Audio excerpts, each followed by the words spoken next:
We're very happy to have so many people here, and more will be joining us. The first thing we need to talk about is kind of sad. As you all know, we lost a very important baseball legend here last week when Bob Watson passed away. Bob was very good to our chapter, spoke to us on several occasions, and he was a consummate baseball guy. He, player, as Deacon will attest to, after a while, he played at Savannah, had some of the same problems that Deacon did. He's played for the Astros and scored the 1 millionth run, and he got a million candy bars. What were they? The little Tootsie Rolls, yeah. And he hated chocolate. He could not stand chocolate, so he gave them all away. But that's what he got. Went on to be the first black general manager in baseball. Brought the Astros back to prominence. He went on to the New York Yankees and won a World Series championship with them. Then he became an executive vice president with Major League Baseball and handled administrative duties there, especially discipline. We're pleased to say that he was just elected to the Houston, Texas Baseball Hall of Fame. He was aware of that before he passed. So we're going to miss Bob. He was always very kind to us. One other sad note, some of you know Stan Curtis, and the man he liked to call himself. Well, he passed away last week too. He was pretty active in our chapter until he got pretty sickly. So we lost two. Good news is that Art Howe, who's also been a good friend of our chapter, is back home. He's out of intensive care and he's back home and he's recovering from the virus. So we're very happy about that. Those are my basic announcements. We'll have a few a little bit later. Tonight we're going to have three. Mike, you got something to say? Yeah, I was just going to make a. Can't hear you. Can you hear me now? Yeah, go ahead, Mike. Okay. I went to see him in 1975. He was signing autographs with Mickey Mantle and Billy Martin at Fingers Furniture. And I remember, and they had a little paper made with all three of their pictures on it. Each one of them signed it. And when he spoke at SABR, I asked him about that experience. Because at the time, I thought he was kind of a lesser light of the three, but I think his career surpassed Billy Martin's if you look at it. It's hard to pass Mickey Mantle's in total, but he was also the first man to hit for the cycle in each league. But when I asked him what the experience was like, he said that Martin and Mantle had both killed almost a fifth of vodka by lunch. So, but he was just such a nice guy, and he spoke at SABR and took all our questions and everything. And he was also at the convention. Yep. Okay, tonight we're going to have three presentations. First, and the one we're all looking forward to, is from our good friend, Deacon Jones. Deacon is a lifetime baseball guy.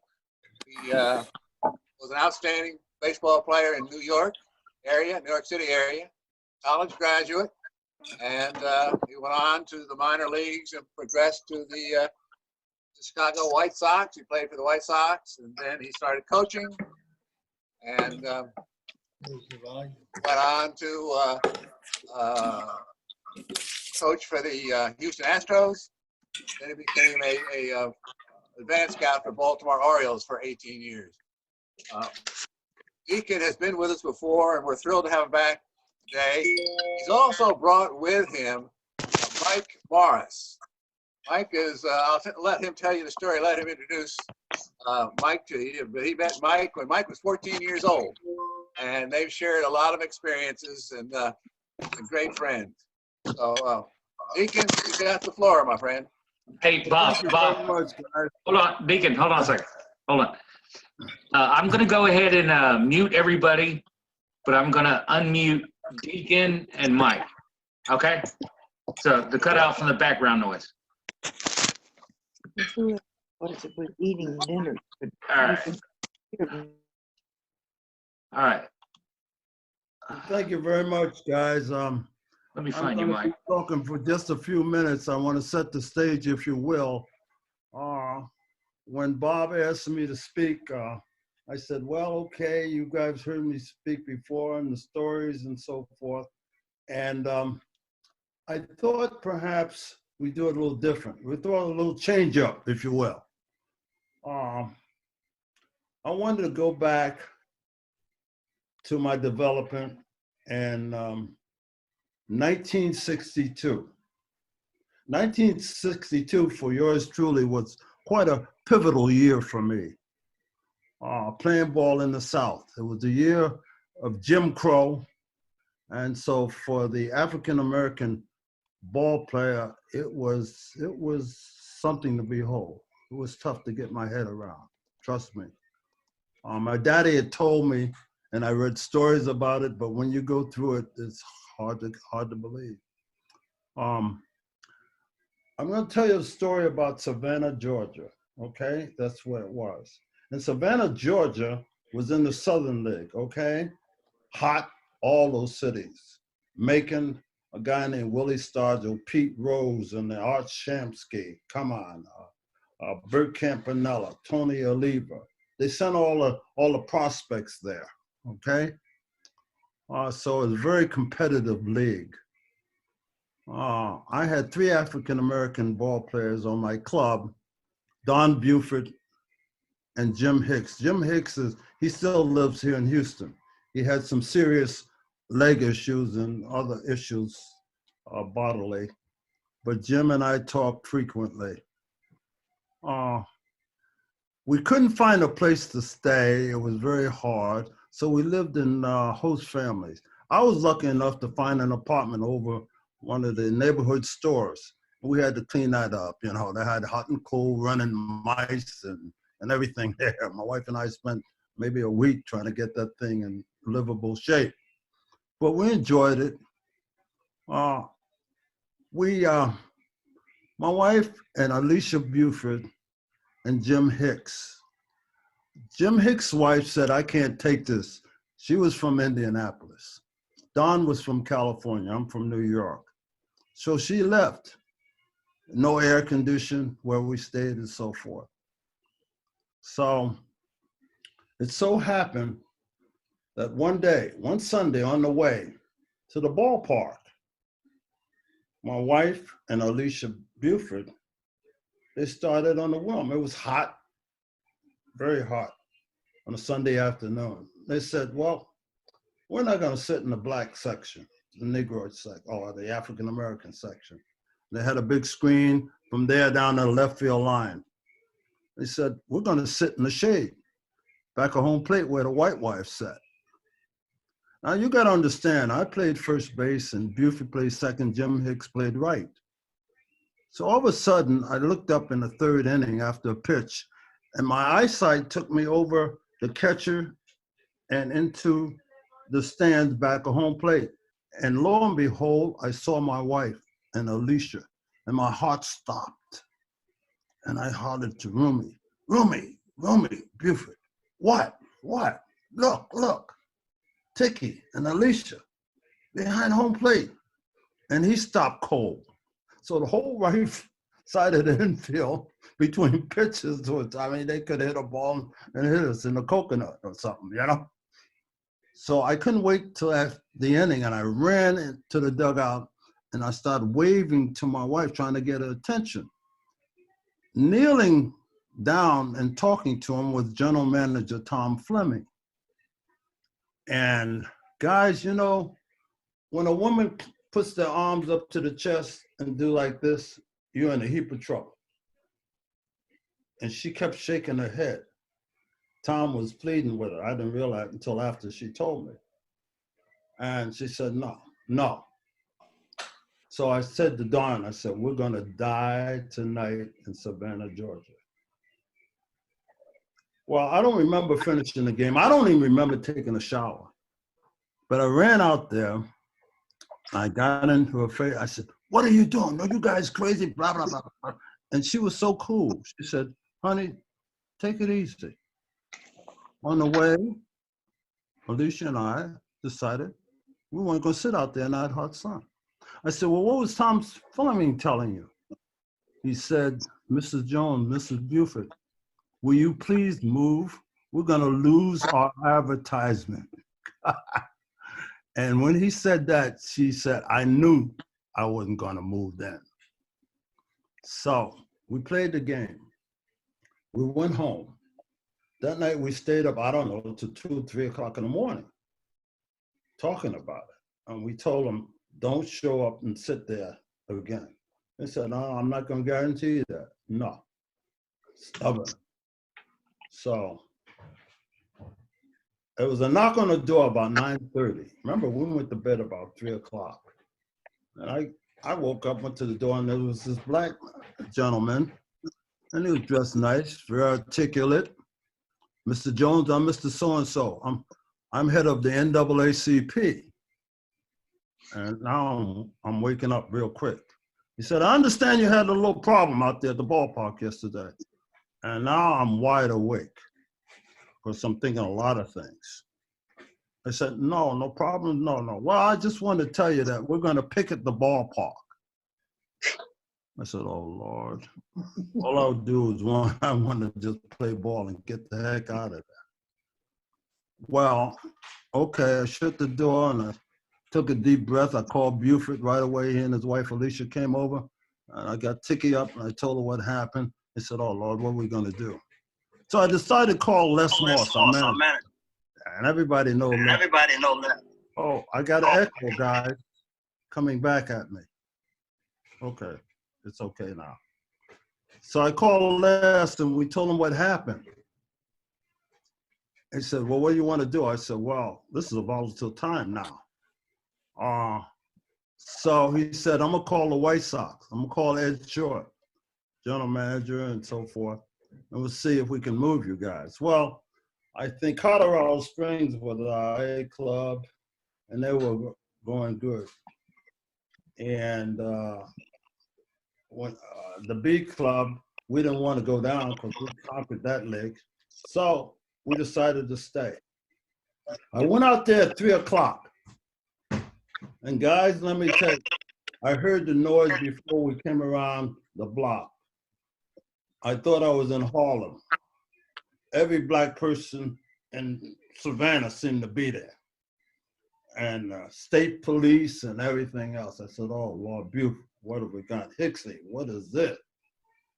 So we went inside, and I tell you, I never got so tired of hearing "We Shall Overcome." They sang it from 3 o'clock to about the 6th inning of the game.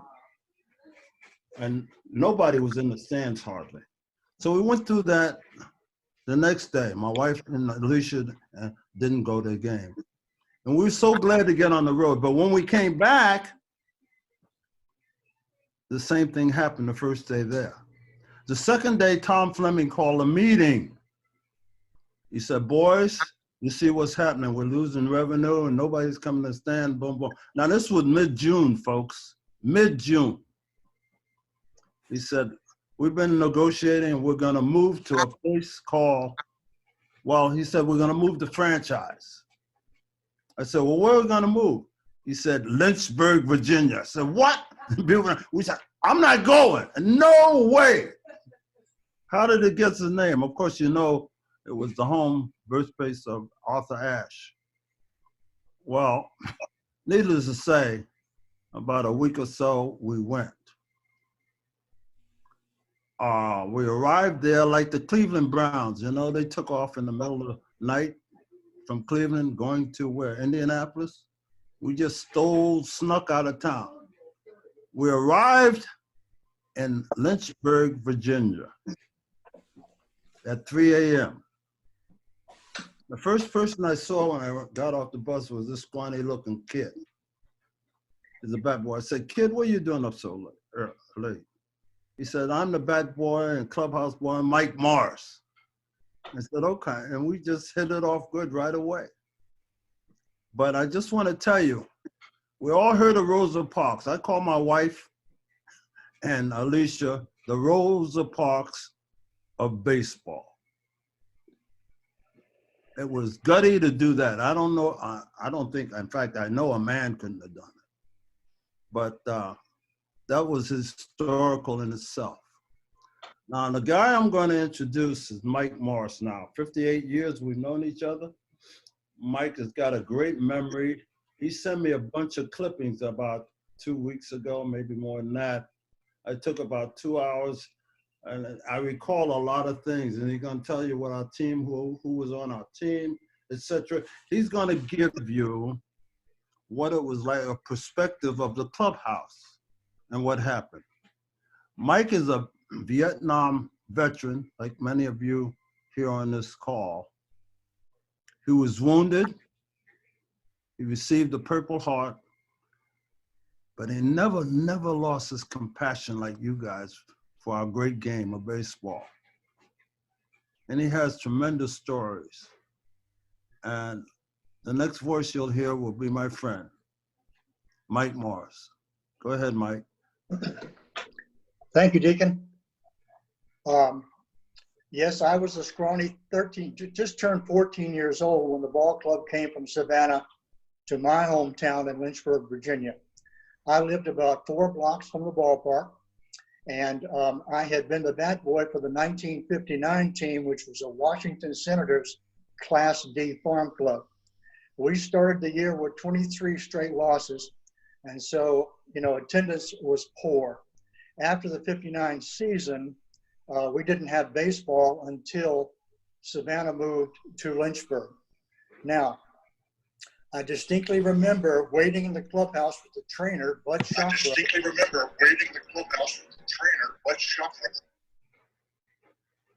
I'm sorry, what was that? I'm sorry. I'm in the Hey, Mike, you have some background going every time you talk. I'm not sure where that's coming from.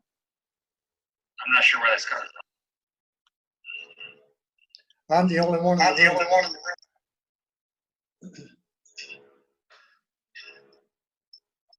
How we looking?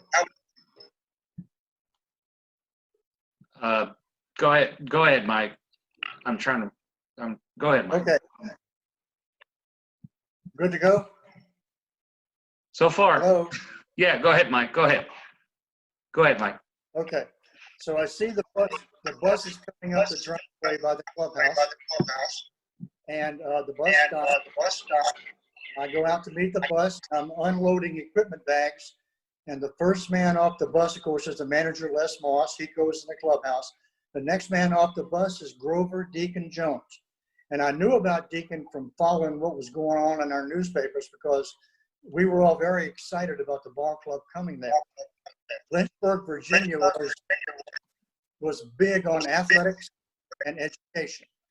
And so we knew what was going on. And so Deacon came off the bus, and of course he looked like he always looked, and that was sleepy.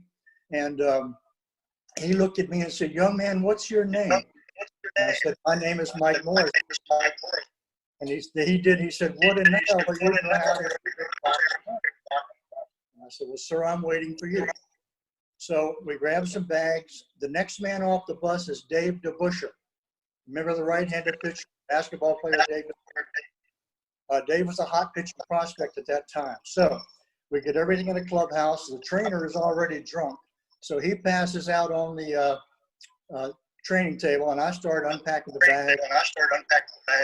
They take the players back in the hotel. And so we get everything ready for the night game the next day. And so the ball club the next day crowd. And over a period of time, they set the all-time attendance record for Lynchburg for only about a month and a half's worth of baseball games. The town took the team in its arms. Deacon he was Mr. Baseball to Lynchburg.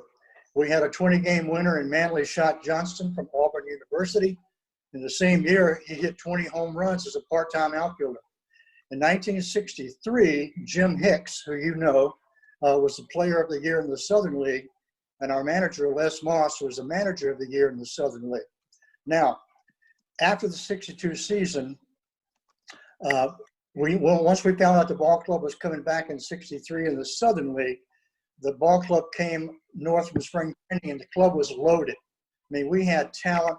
Everybody in the Southern League had a birthday. I'm sorry.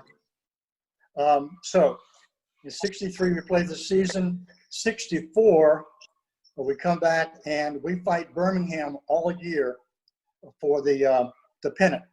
The Deacon comes back to us in 64 to actually, I think, tell me if I'm wrong, Deacon, but I believe they sent you there to help us win that pennant. And we did. And the last game, the winning pitcher was Glenn Rosenbaum, who went on to become the traveling secretary of the Chicago White Sox many years later. Now, after the 64 season, and I'll tell you, that was a great year. We just had a great ball club. I think 15 guys in that club went to the big leagues. Now, that winter, after I graduated from high school, I wrote a letter to the Minnesota Twins on high school notebook paper, 3 paragraphs, and got hired by the equipment manager to be his assistant. I had met him years before in Washington when he was a bat boy. So I go off to spring training in Orlando. I'm 18 years old, and I walk in. The first person I see in the clubhouse is Carmen Killebrew and Earl Batty and Jim Mudcat Grant.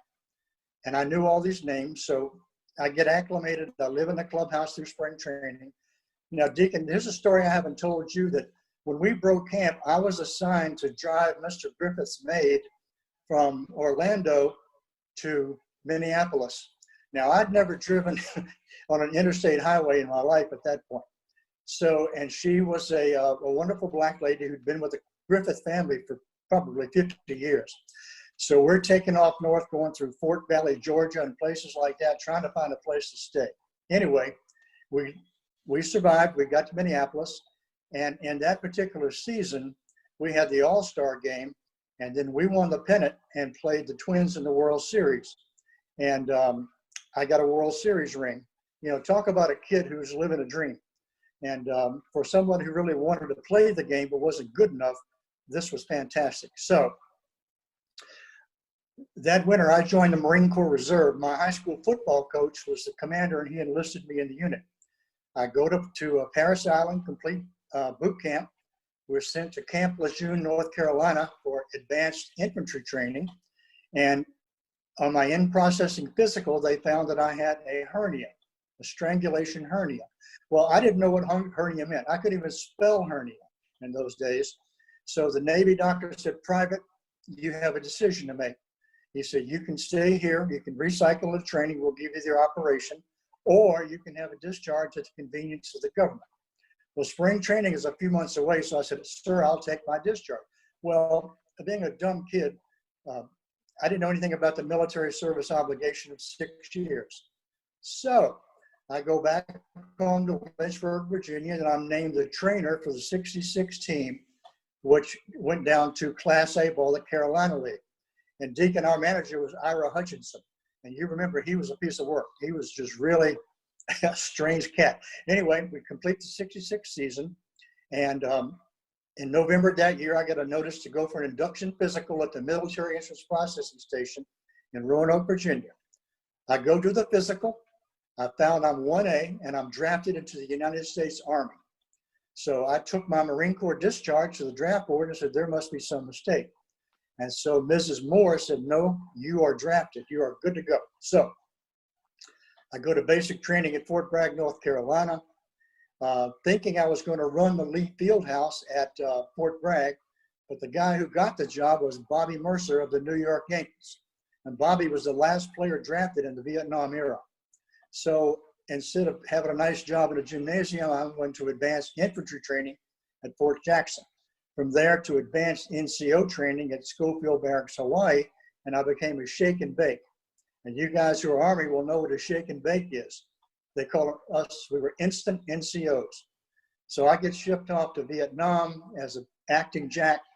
I go to the field with the 5th Infantry Division of the 25th Division, and I meet some really hardcore characters who tell me that if I listen, they'll keep me alive for at least 6 months. So we make it through. We get into the Tet Offensive, going into Saigon, Cholan, and that's where I was wounded first with hand grenade fragments. We were fighting hardcore North Vietnamese every day. We make it through that, and then in May, I was wounded again with mortar fragments, and then sent back to base camp at the 1st of June, and I left Vietnam in July of 1968, thinking I was going to Fort Hood, Texas, to be an instructor. Well, my father-in-law decided we would get in the car and drive to the Pentagon and see if we could find some way to change my orders to be on post on the East Coast. So we get into the Pentagon, going up the steps, there's General Westmoreland, who in a year in Vietnam, I never saw the boss. So anyway, we get in and we go to the sub-basement of the Pentagon. If you've ever been in the place, you know it's amazing. So Dad and I find this one little Spec 4 in this little office, and he's got these big computers. Remember those things with whirling and lights and bells? And he says, well, what do you want to do? What did you do in civilian life? And I said, well, I was a trainer in professional baseball. He said, wait a minute. And he's clicking the keys. So orders come up to send me to Fort Sam Houston, Texas, with the United States Army Modern Pentathlon team as a trainer. And again, there's a word I couldn't spell, pentathlon. But I did find out that General George Patton was a pentathlete in 1912. So I'm on at the end of my tour of duty. I'm due to get out in February of 69. I get a call one day. The first sergeant says, come to the orderly room. You have a call from a Mr. Calvin Falwell. Calvin Falwell was the director of the Lynchburg Baseball Corporation, and Calvin was a cousin of the Reverend Jerry Falwell, and I grew up with all the Falwell kids. Calvin was a high school classmate of my parents. So he says, Mike, do you want to go to work for the White Sox? I said, you mean Lynchburg? He said, no, Chicago. I said, what? He said, Chicago White Sox want to interview you for the position of visiting clubhouse manager. Well, I had been recommended by Larry Licklider, who had been our trainer at Lynchburg, and Deke will remember Larry very well. Larry had become the equipment manager. So in uniform, I fly to Chicago. I meet the general manager, Ed Short, who Deacon had mentioned earlier. Mr. Short and I walk around. I'm in uniform, you know, wearing everything I could think of to wear. And he said, so we tour the ballpark, we come back down the steps. He said, now you got to go back to San Antonio? Yes, sir. He said, well, do you want the job or don't you? And we hadn't talked about salary compensation. He said, well, Mike, when do you get out of the Army? And I said, the 14th of February. He said, well, that's not acceptable. We got to get you out earlier somehow to go to spring training. Well, I didn't know that could be done. Of course, at that point, they were keeping players out of the draft, so I guess they could do about anything. So I go back to Fort Sam Houston. I get a set of orders cutting me out of the Army in 23 January 69. And I go to spring training with the Chicago White Sox as visiting crew manager, where I get to meet almost on the first day, Jackie Robinson. Yeah, Dick. Cut you off, but I wonder if you could backtrack to 62 and tell the Willie Horton story. Yes, sir. Actually, Dick, it was 1963, Duke, not 62. Okay. And Willie Horton had played in Knoxville, and Knoxville was also loaded.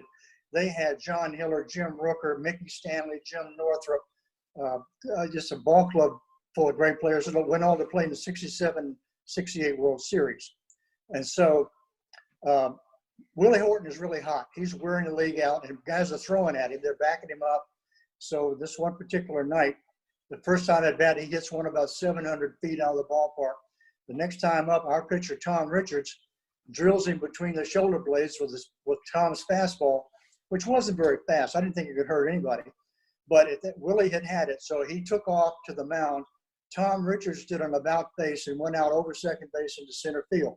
So he and Willie are running around the outfield. Our guys get out of the way. They just complete, because this Willie Horton is a raging bull.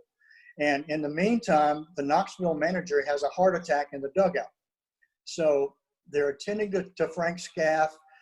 Tom and Willie are still running around. The police come. The EMT comes, and they take Frank Scaff to the hospital. In the meantime, the Knoxville players, got Willie in the visiting clubhouse, and he destroyed it. I mean, he absolutely destroyed the clubhouse with a bat. Broke mirrors, he broke sinks, he pulled the lockers off the wall. It was amazing. And I was standing at the door, and all of a sudden the police arrived, 2 uniforms and 1 detective by the name of Franklin, who I knew because he had known my dad. Well, they all pulled their guns, and the doors open, these big oaken doors, and Willie stands there with a bat in his hand. So Detective Franklin takes a step forward, points his gun at Willie and says, "Nigger, if you take one more step, I'll blow your head off." Well, it was the most, I mean, it was surreal. I can't believe this is happening in my hometown. And so Willie backs into the clubhouse. They take him in, and then the trainer, Bill Beam, comes in. Some other players come in. Things get quiet. They leave. They don't arrest him. Nothing happened. So actually, a few minutes after that, they resumed play. Well, their bus driver took Willie to the hotel downtown, got him squared away.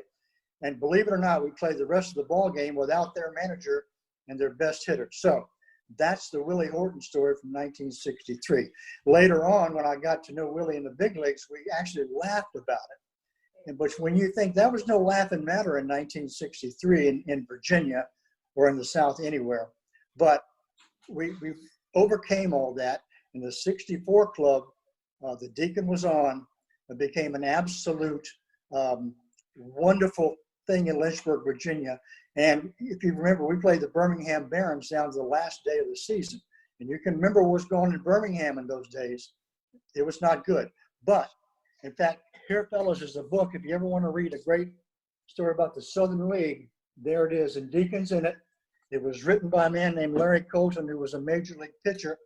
Pitched 1 game, went out drinking, got into a fight, dislocated his right arm, and never pitched in the big leagues again. So that's my story.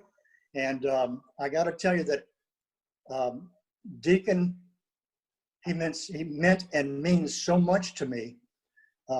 He treated me, I mean, he was just so good to me.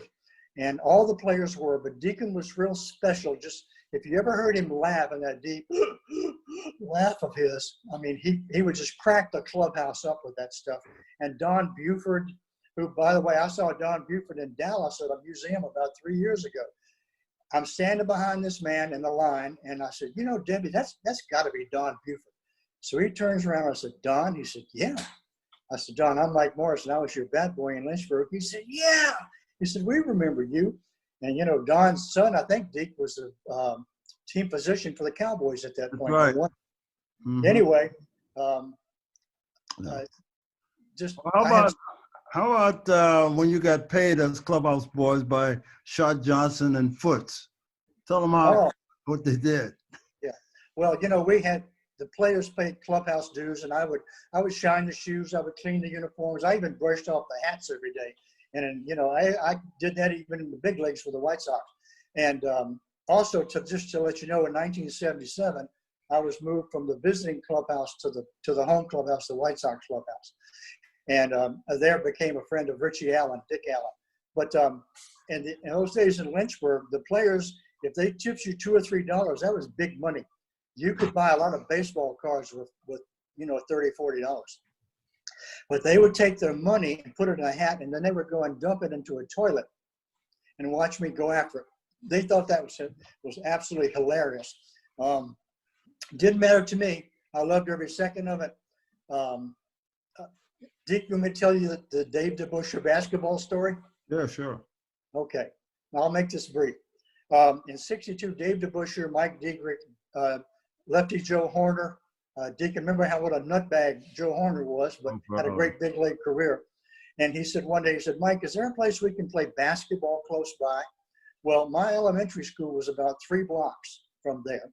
We had a concrete playground, chain link baskets. So I set it up with the playground director, Mrs. Powell, who I'd known all my life. And that's my elementary school. And so we went there and played early in the day because it was hot on that concrete. Well, the guys would play 2 or 3 hours, and they let me play with them. I think I was their insurance so that I wouldn't tell the manager what they were doing, because that was verboten in those days.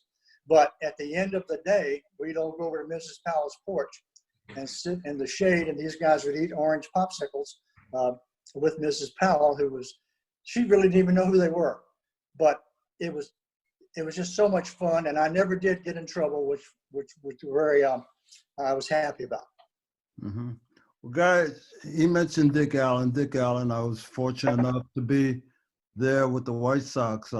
Chuck Tanner would always have me in there because I was a hitting coach for the minor leagues, and I had prospects like Carlos May and Bill Melton and Lamar Johnson. You guys remember Lamar Johnson? Played in the big leagues about 10 years, could really know how to knock and run. But Dick was a great guy. He got some bad press.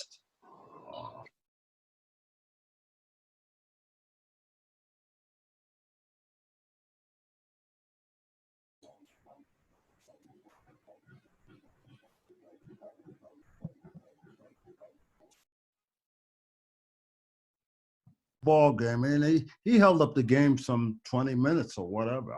It was a long time. And they finally, I guess they were going to get the police, and he ran out to right field past Jim Hicks.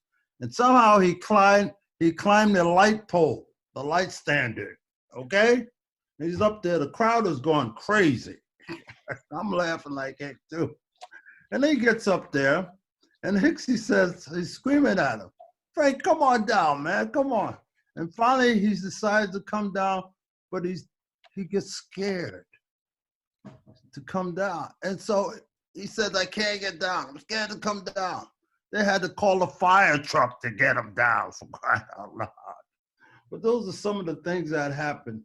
I remember being playing, and I got in a confrontation with the umpire. I think it was Ira Hutchinson. And Ira Hutchinson always chewed tobacco. So I don't care what kind of shirt he had on, there were always dribblings down the front shirt, baseball uniform and so forth. So I'm hitting one day, and umpire made what I thought was a bad pitch. And I sort of said, I turned around and I said, "That's not a strike. Come on, bear down, will you?" And I was having a good year.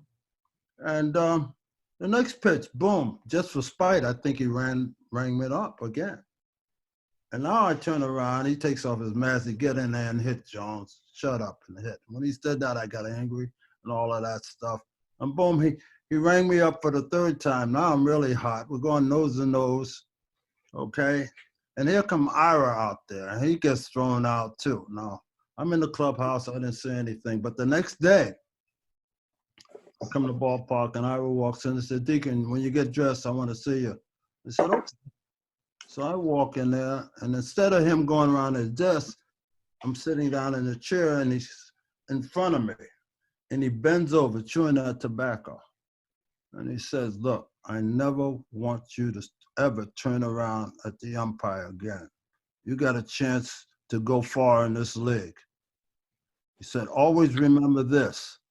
The umpires have nobody. It's just themselves. The fans don't like them, most of the players and everybody. From now on," and he's getting angry, he said, "because we lost the ball game, you got kicked out, and you should have been up in a position where you could have helped us knock in a run. But you're in the clubhouse." And he's screaming and spitting this tobacco in my face. And my eyeballs are big and everything. He said, "Now, here's what I want you to do. They call a bad pitch. Just look straight ahead and say, 'Come on up. You missed that pitch.' Only him, the catcher, and God knows what's going on. But as soon as you turn around, the fans know, and now you're embarrassing him." Lesson learned. I apologize to the umpire. It was Marty Springstad, who, as you know, went on and had a nice big league career. And I know because of that, I got some pitches that were strikes called ball. I just felt that. So that was a lesson learned. There was a guy named Carlos May. You guys remember him? An up-and-coming ball player. And he had to pull, in those days, what we call national duties. Some of those guys went away for 2 weeks. Well, this is the winter time, and he went away. And it seems like Carlos was on a detail with mortar guns, okay? Where you go down a line, and I guess you put the rocket in, you got about 3 seconds, as Mike told me, and then you duck your head down.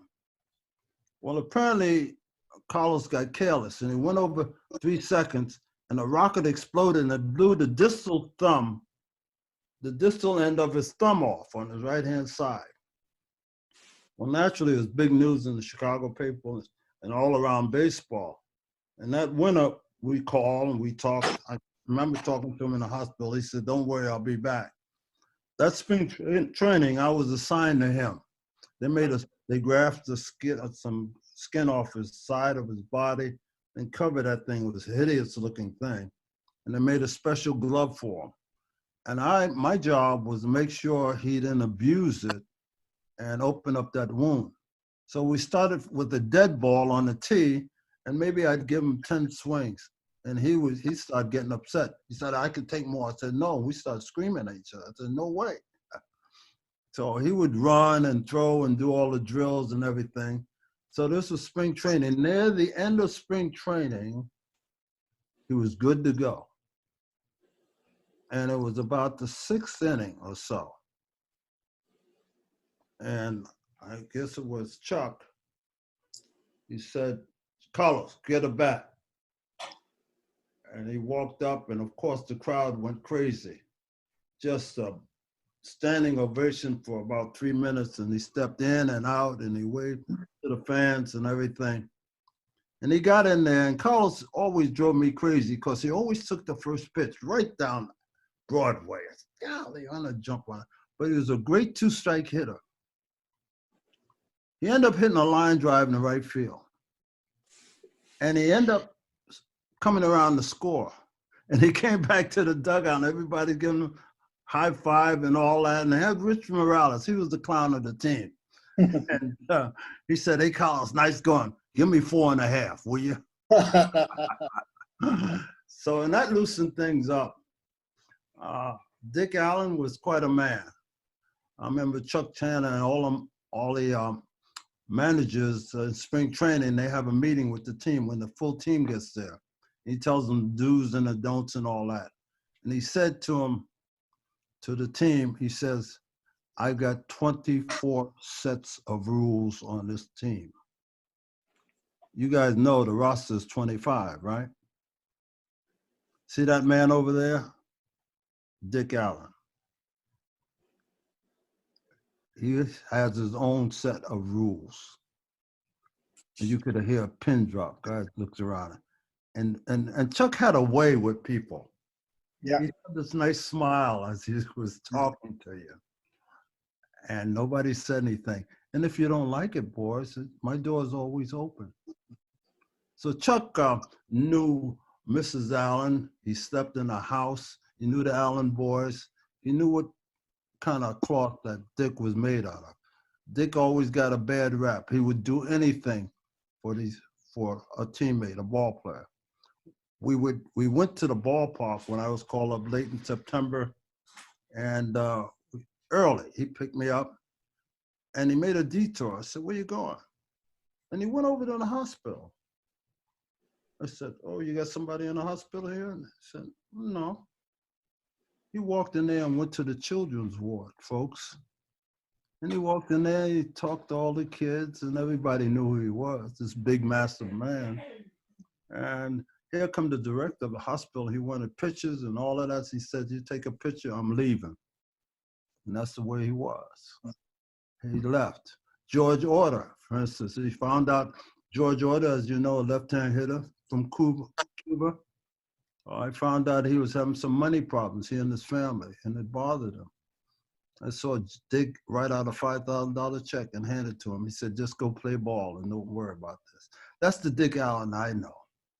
Just a big heart, good man, come from good family. There were so many other stories, but some of them escape me right now. But I know one thing, I'm a very blessed man, guys. I'm a very blessed man.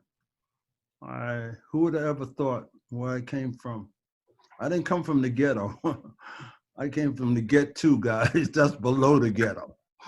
My brother and I played, and Johnny got into an accident, and while he was in the hospital in traction, I'll never forget, we got quiet, our eyes met, and he says, well, I won't make the big leagues. We both promised each other we would.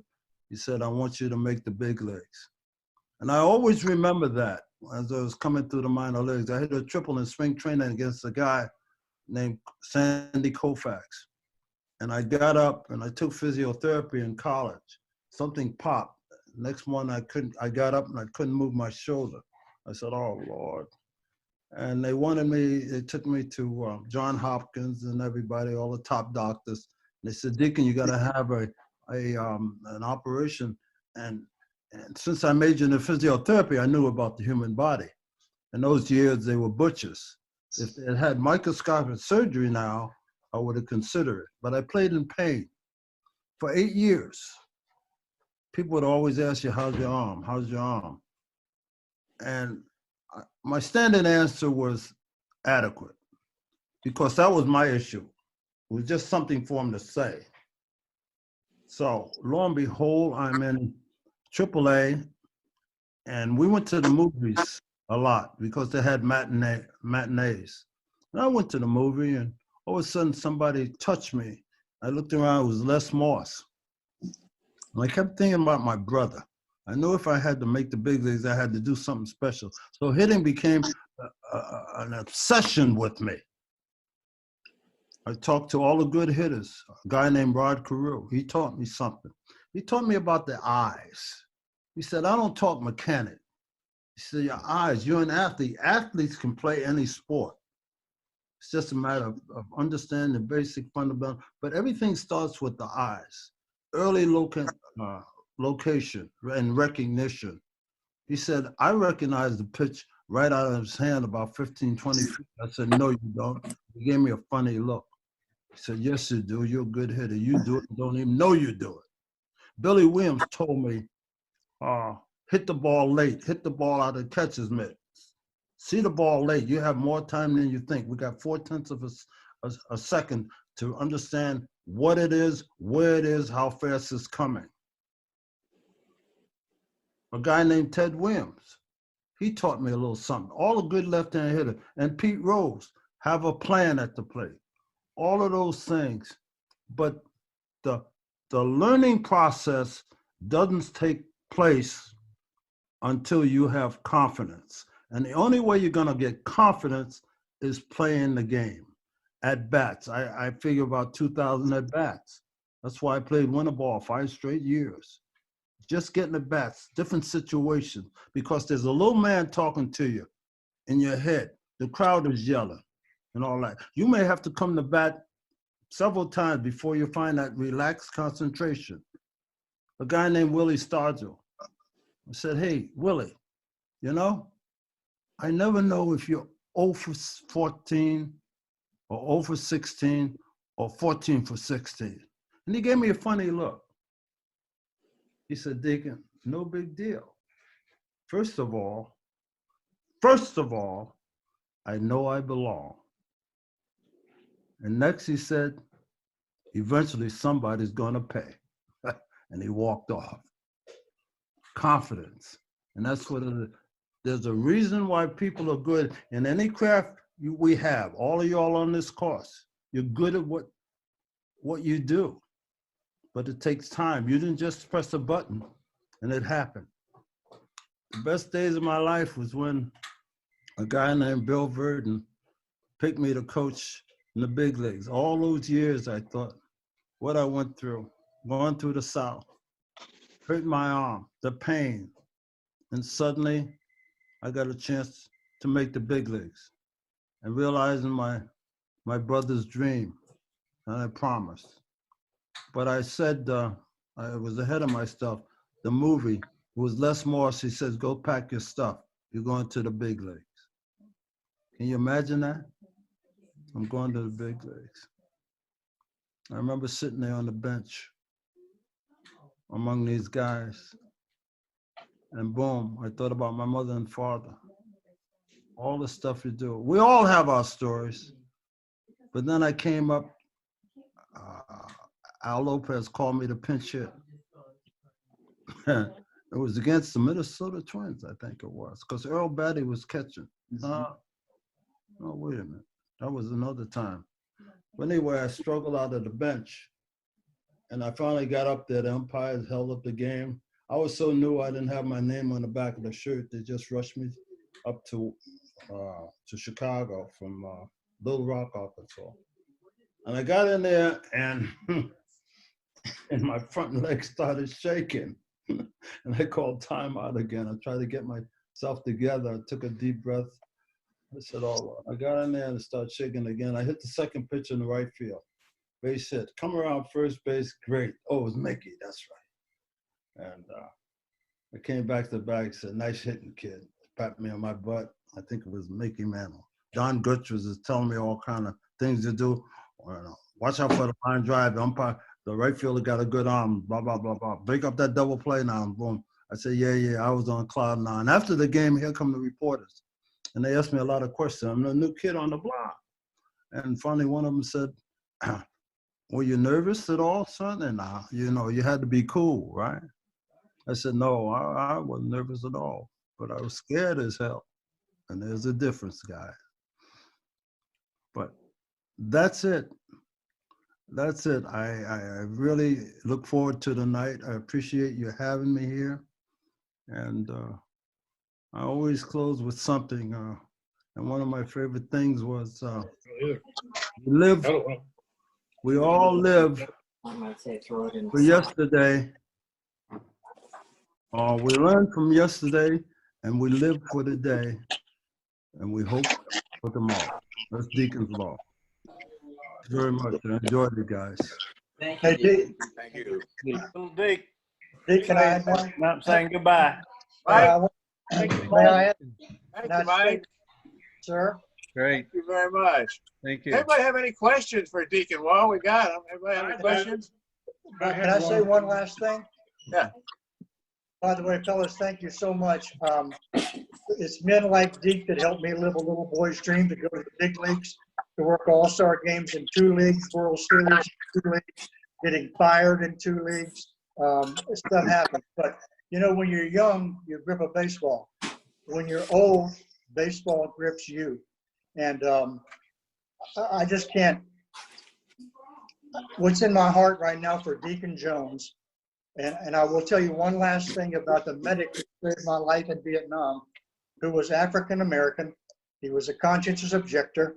He did not carry a weapon. He carried lifesavers and cans of fruit because it would get sugar high.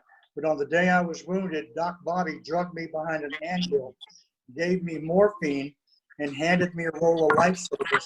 And he said, Mike, you're going to be okay. He said, one day we'll play baseball together.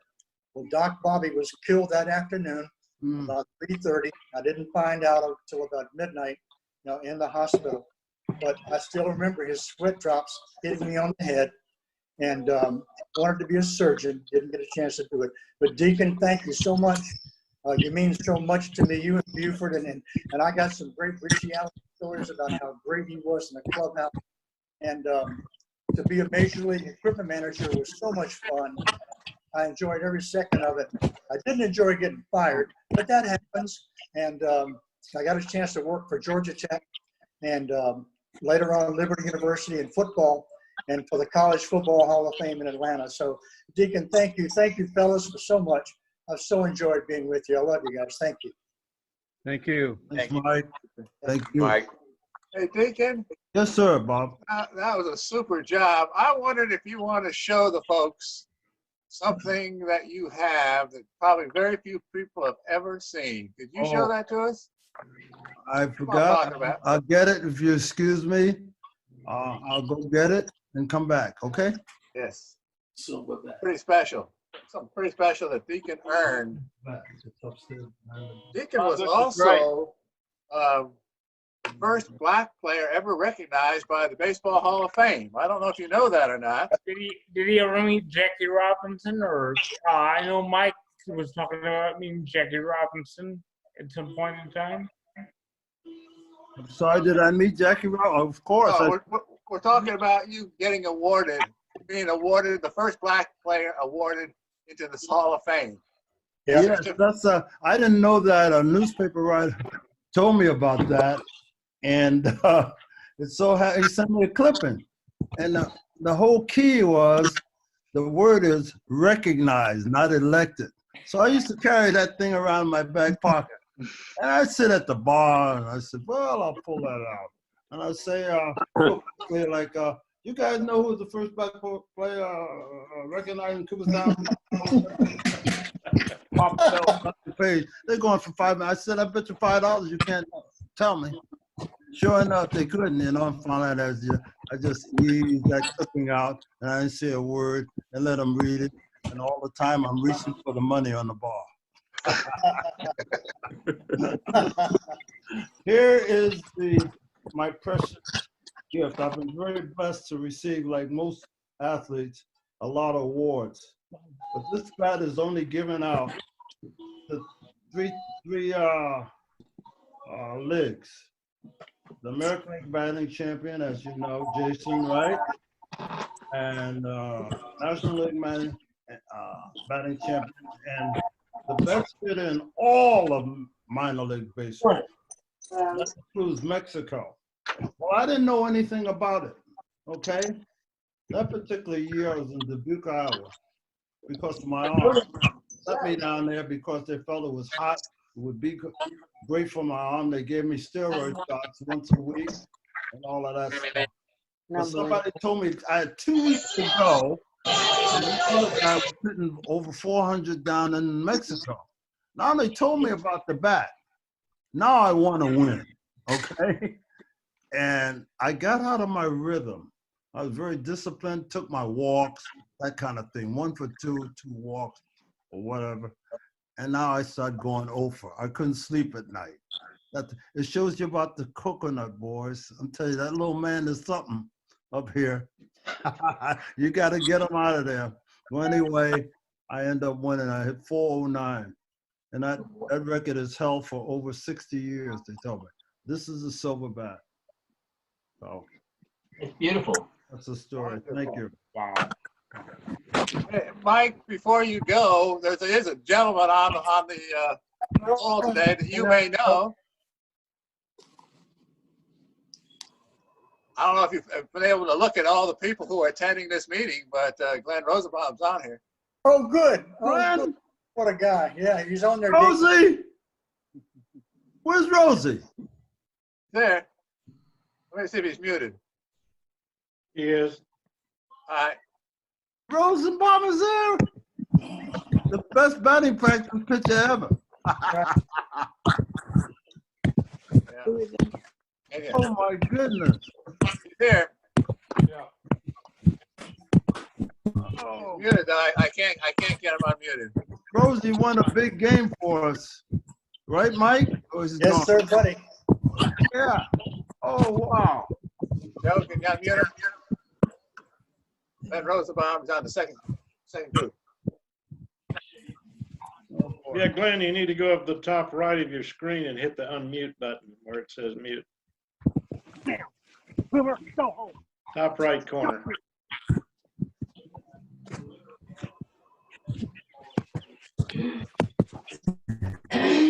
Oh, wait, I want to throw out a question.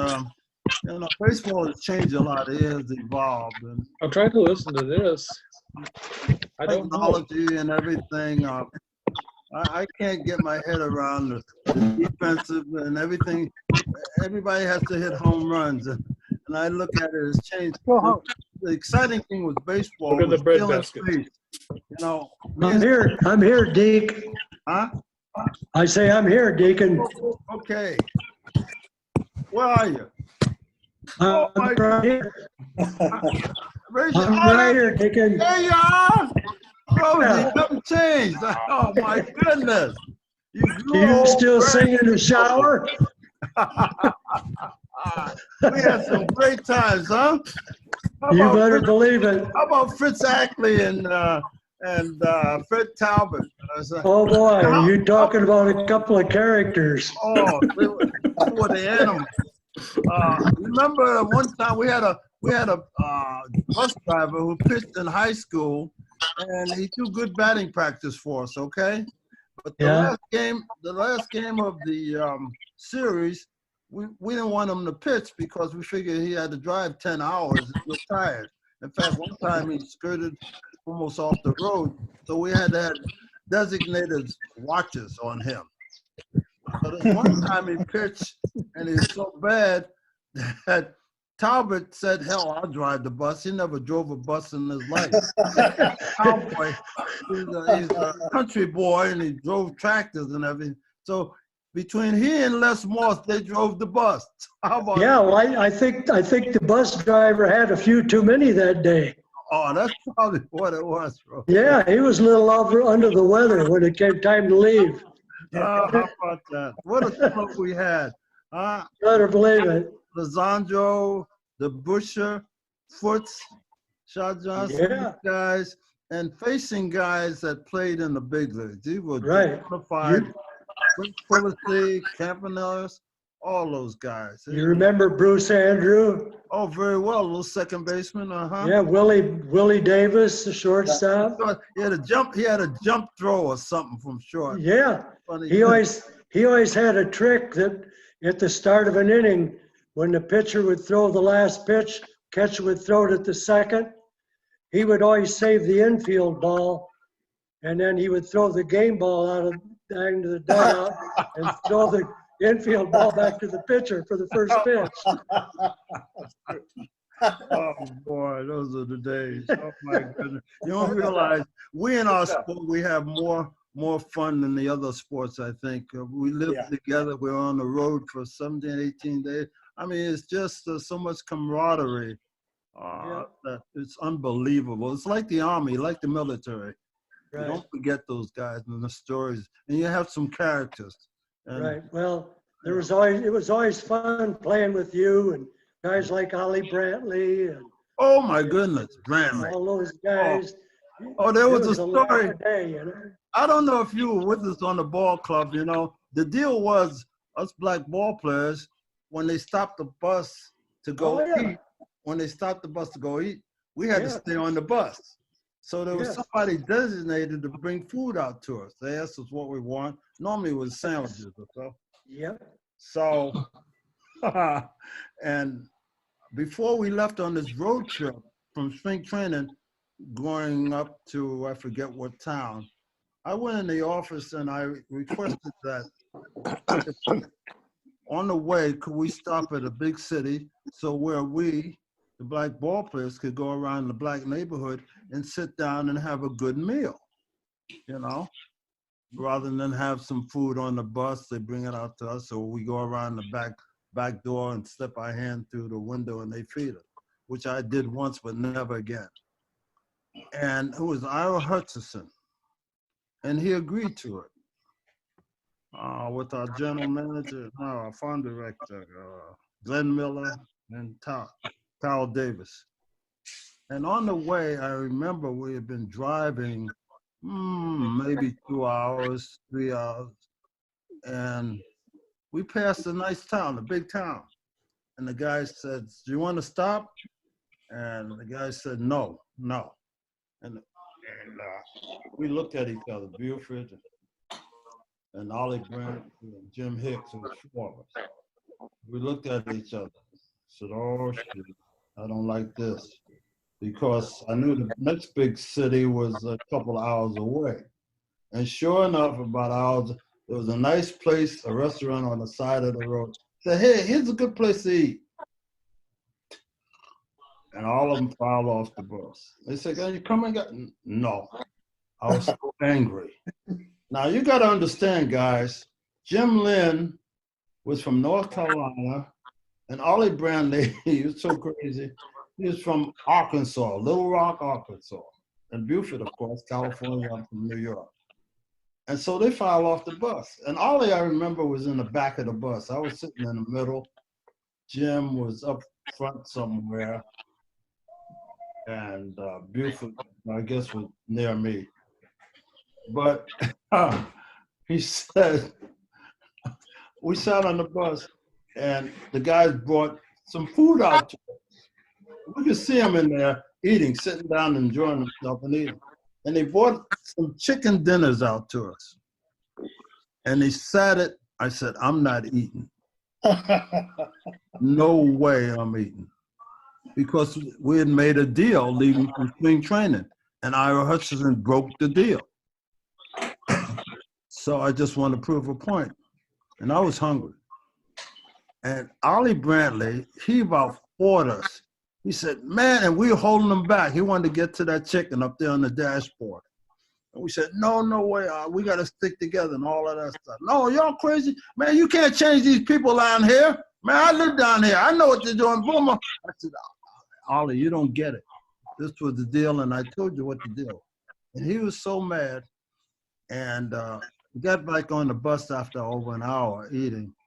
And I didn't say a word neither than any of it. Ollie was back in the bus still moaning and groaning.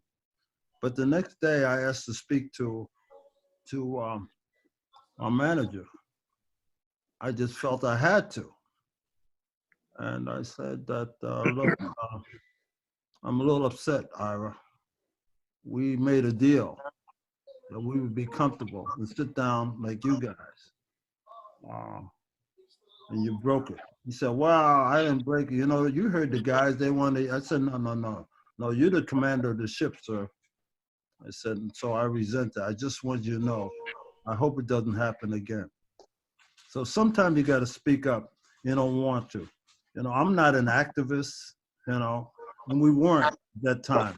People ask me, some writers, especially some of the African-American writers, they asked me what it was like there. And I said, look, either we were stupid or we just felt that, what the heck, we didn't want to be a troublemaker. We just want to make the big leagues and get out of this league. That's all. We wanted to play and get out.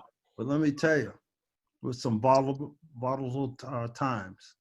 And I'm glad I got through it, me and my wife. I still love and respect her, she and Buford, for doing what they did. Alicia, of course, it took a lot of courage, a lot of guts. Yeah, Mike. Hey, I want you to tell the guys about your criminal background. When you grew up about 20 miles north of New York, when they had 3 major league teams and you used to sneak into the games. Yeah, I'll bless Tell them about that playoff game you went to. Well, you know, we had the Brooklyn Dodgers, the New York Yankees, and the Giants, okay? It was nothing for us to see those guys, and I played hooky all the time, man. We snuck in there. We get enough pennies to buy one ticket, and while the attention was drawn to him or other people, we would sneak to a little crack in the gate and run and hide in the stadium and get together at a designated spot. That's what we always did. In 1951, I played hooky from school. And I am in the Polo Grounds. And of course, the Dodgers and the Giants are hot rivalries. And people are all around betting and gambling and all of that stuff. And the 2 pitchers was Sal Magley and a guy named Don Newcomb.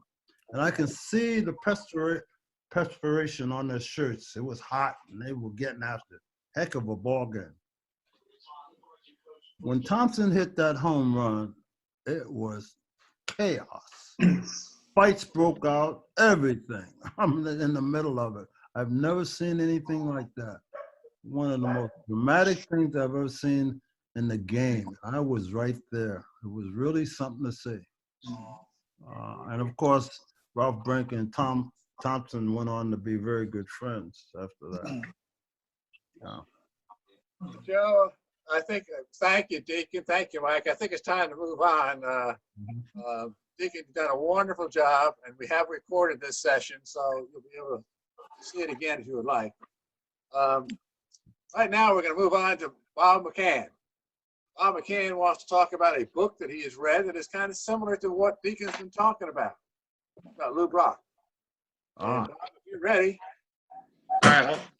Hold on a second. Hold on a second, Bob. So what I'm going to do, can everybody hear me? Yeah. Yep. All right, so while Bob is talking, I'm going to share the screen so everybody can kind of follow along. If I can remember where I put this. All right, so here we go. Here it is. All right. It's Deacon. So as soon as it logs in, Mike. Yeah. give me a second. My PowerPoint's loading. And all right, Bob, are you ready? Yeah, I'm ready. And while you're doing that, appreciate the introduction, Barzilla. It's actually, the book's about Curt Flood, teammate of. There you go. And can you like make it full size? There we go. All right, can everybody see that? Yeah. Yeah, it's great. All right, go ahead, Bob. Curt Flood. All right. So this book was written, I think about 10 years ago. I don't know. I don't think anyone's ever addressed it at our chapter or whatever. Really interesting book, and it's going to surprisingly mesh very well with the previous talk by Deacon.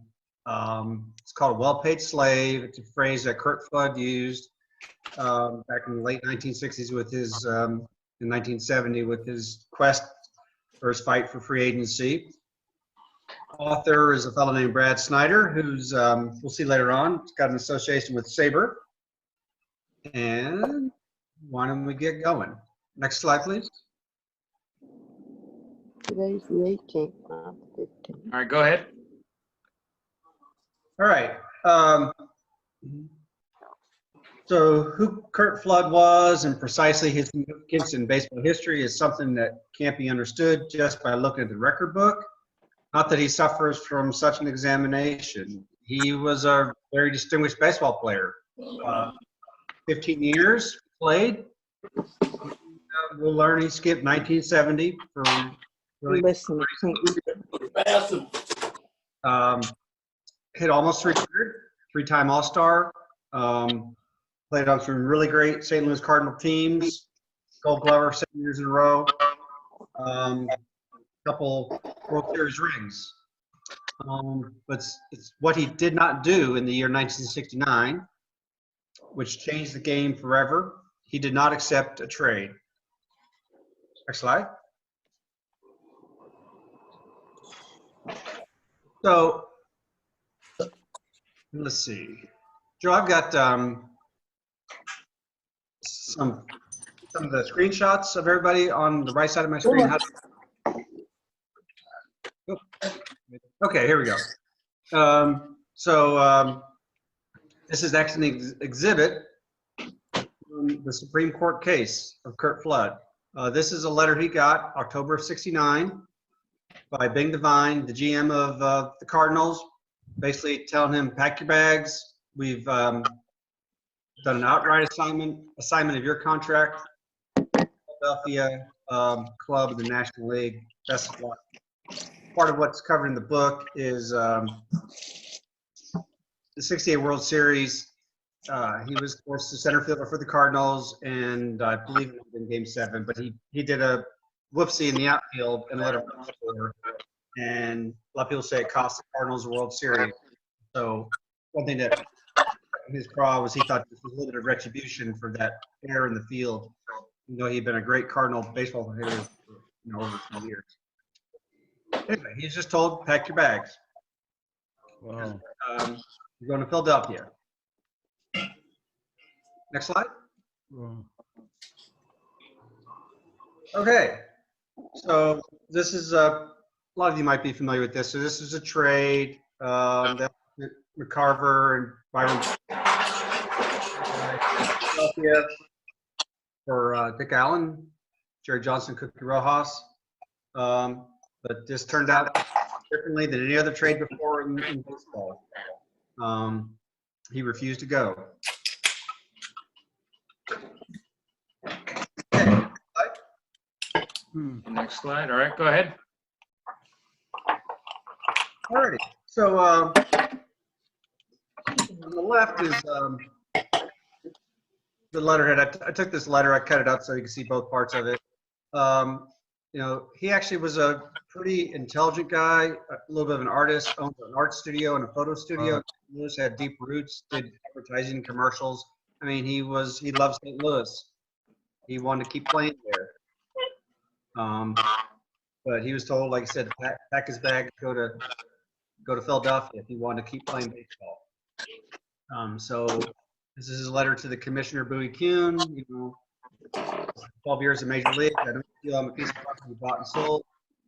That violates my basic rights as a citizen, inconsistent with the laws of the United States and several states. I want to play baseball, but I want to play somewhere other than Philadelphia, you know, or at least I want to have other offers. You're pass it on to all the clubs.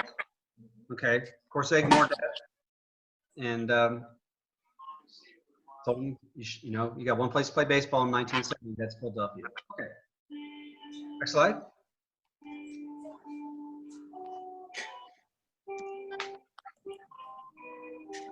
Let's see. Next slide. All right. That one? Yes. So, in 1969, players were still bound to a team for life by what's called the so-called reserve clause. And simply put, a player was the team's property unless the team chose to trade him or release him. His first big league team would be his only big league team for his entire career. The only reason the player had was to retire. Okay. So, like I said, this didn't sit well with Curt Flood, with his personal lawyer, then to this, we're all pretty familiar with him, Marvin Miller, founder, executive director of the Players Association, told them he wanted to sue Major League Baseball. Okay, so that set off a lot of shockwaves. Ultimately, through all professional sports, that reverberate to this day. And, he was aware this was going to cost him dearly, but he never wavered. Next slide. Okay. Okay, so talk a little bit about the court battles, and I really enjoyed this book. I've worked for the federal government. I've actually had the privilege of helping lawyers write a brief for the Supreme Court, even though my contribution was kind of finding some misspelled words and some typographical errors or stuff like that, but it's, I really enjoyed this book. Went to deep discussion about the trials and the role of the judges and everything. Anyway, so his first trial, like any trial, you just don't go straight to the Supreme Court. You got to go to a trial court, which is a federal district court in New York. That's where he sued because Major League Baseball is based in New York. So this is a real brief synopsis. This is what the judge said. Of course, and this judge shot him down, denied to eliminate the reserve clause. And he said stuff like this: "A game is on higher ground. It behooves everyone to keep it there." Jackie Robinson was one of his witnesses. So was Hank Greenberg and this Maverick owner, Bill Beck. In baseball, they basically said the reserve clause was essential to maintain the sport. He had the support of the Players Association. He had great attorneys. I believe the association paid for his attorneys. One interesting thing about this trial court, in the book, after one of the day's sessions, the judge said he wanted to see the attorneys for both sides in his chambers. And I believe the author of the book interviewed one of the attorneys that was there, who said, "Oh goodness, this is pretty unusual. What's going on here? Has one of us messed up or whatever?" And so these attorneys for both sides go in there with the judge, has the door shut. He says, "This is a little bit unusual, but here's the deal. Jackie Robinson, I know he's still out there. After he's testified, I know he's still out there in the gallery or whatever. I've got some of his baseball cards that my son would love to have his signature. I'd be honored to have his signature. Would it be okay with the two of you, that being the two attorneys, if Mr. Robinson would sign these cards and give them to me?" So kind of some of the good stuff in the book. Anyway, so like I said, that judge ruled against Curt Flood. He then appealed his case to the Second Circuit, which is a circuit court, kind of covers the northeast part of the country, and it affirmed this Judge Cooper's decision on the basis of an old case that's from the Supreme Court called Federal Baseball back in the 1920s, which ruled that in that time period, baseball was somewhat like the circuit. It really didn't deserve, and the employees didn't deserve, and the services didn't deserve antitrust exemption. Anyway, so that was in 1971, the case. And you got to understand, Curt Flood's at the kind of the twilight of his career. He peaked, he's gone on the downhill, his time's running out. Okay, next slide, please. Okay, so March 72, it's actually oral arguments by the Supreme Court. Like I said, baseball or the Players Association spared no costs. They employed Arthur Goldberg, who was a retired Supreme Court justice, to represent them. I gotta plug this thing in. And he reiterated the arguments that Curt Flood made about the harm done to the players by the reserve system. And baseball basically invoked the game's place in American culture, the greater good that's done for the game by the reserve system. Interestingly, one of the justices was Lewis Powell, who people believe would have voted for Flood's side, but he felt he had to recuse himself because he owned stock in Anheuser-Busch, which at that time period was owned by the Cardinals. So he felt he shouldn't part of the decision. Okay. Next slide, please. Okay, so these are the repercussions to Curt Flood. Like I said, while he was waiting for vindication by the Supreme Court, they took months and months and months to, according to the book, the judges reached their decision, took a vote, reached a decision, what they're going to decide, but they took months to write the opinion, and not so much all the legal pros and cons of Flood's case, but it was the prologue, the opening part of the decision took months, and I'll get to that in a minute. And again, all this was taking place while his career is going down the tubes. He did miss the entire 1970 season. He was bombarded with hate mail from fans. They accused him of trying to destroy the game. Bob Gibson, who he was a teammate, I believe he got 4 or 5 death threats a day. I don't know if those were, I can't recall if the book said if those were like phone calls or those were letters or whatever. He still had some allure as a professional. In 1979, he actually was signed by the Senators. Ted Williams was the manager. Wanted him to play. Thought he still had some good left to him for baseball as a player. A very healthy salary. But he just didn't have it in his heart any longer, and he quit after 13 games. Okay. Next slide.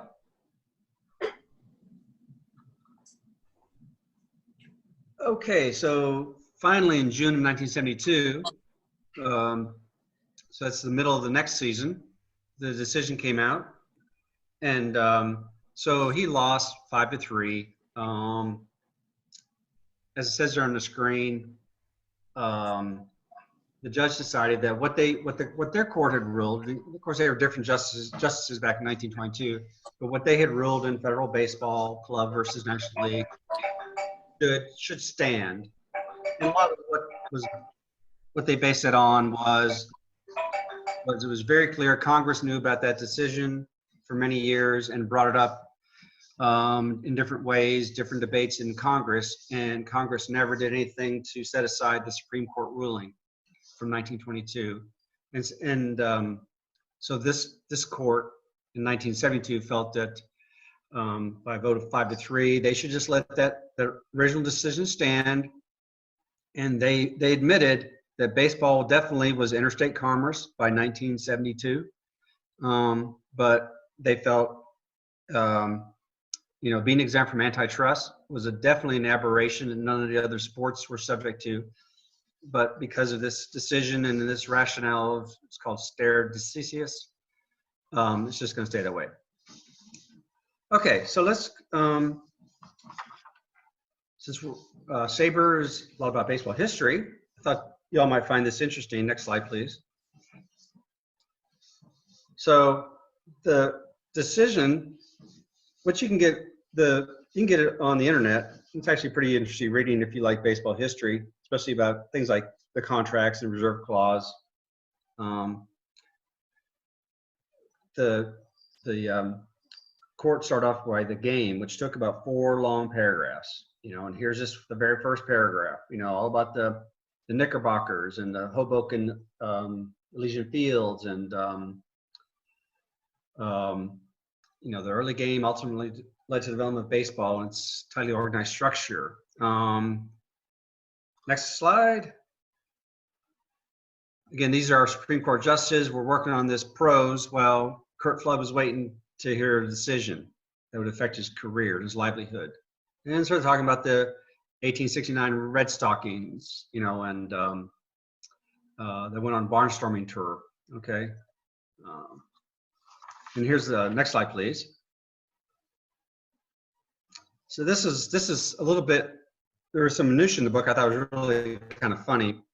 So this is just part of a very long paragraph where they start talking about the players who have sparked the diamond in its environments, provided tinder for the recaptured thrills, for reminiscence, comparisons, conversation, for an anticipation of in-season and off-season.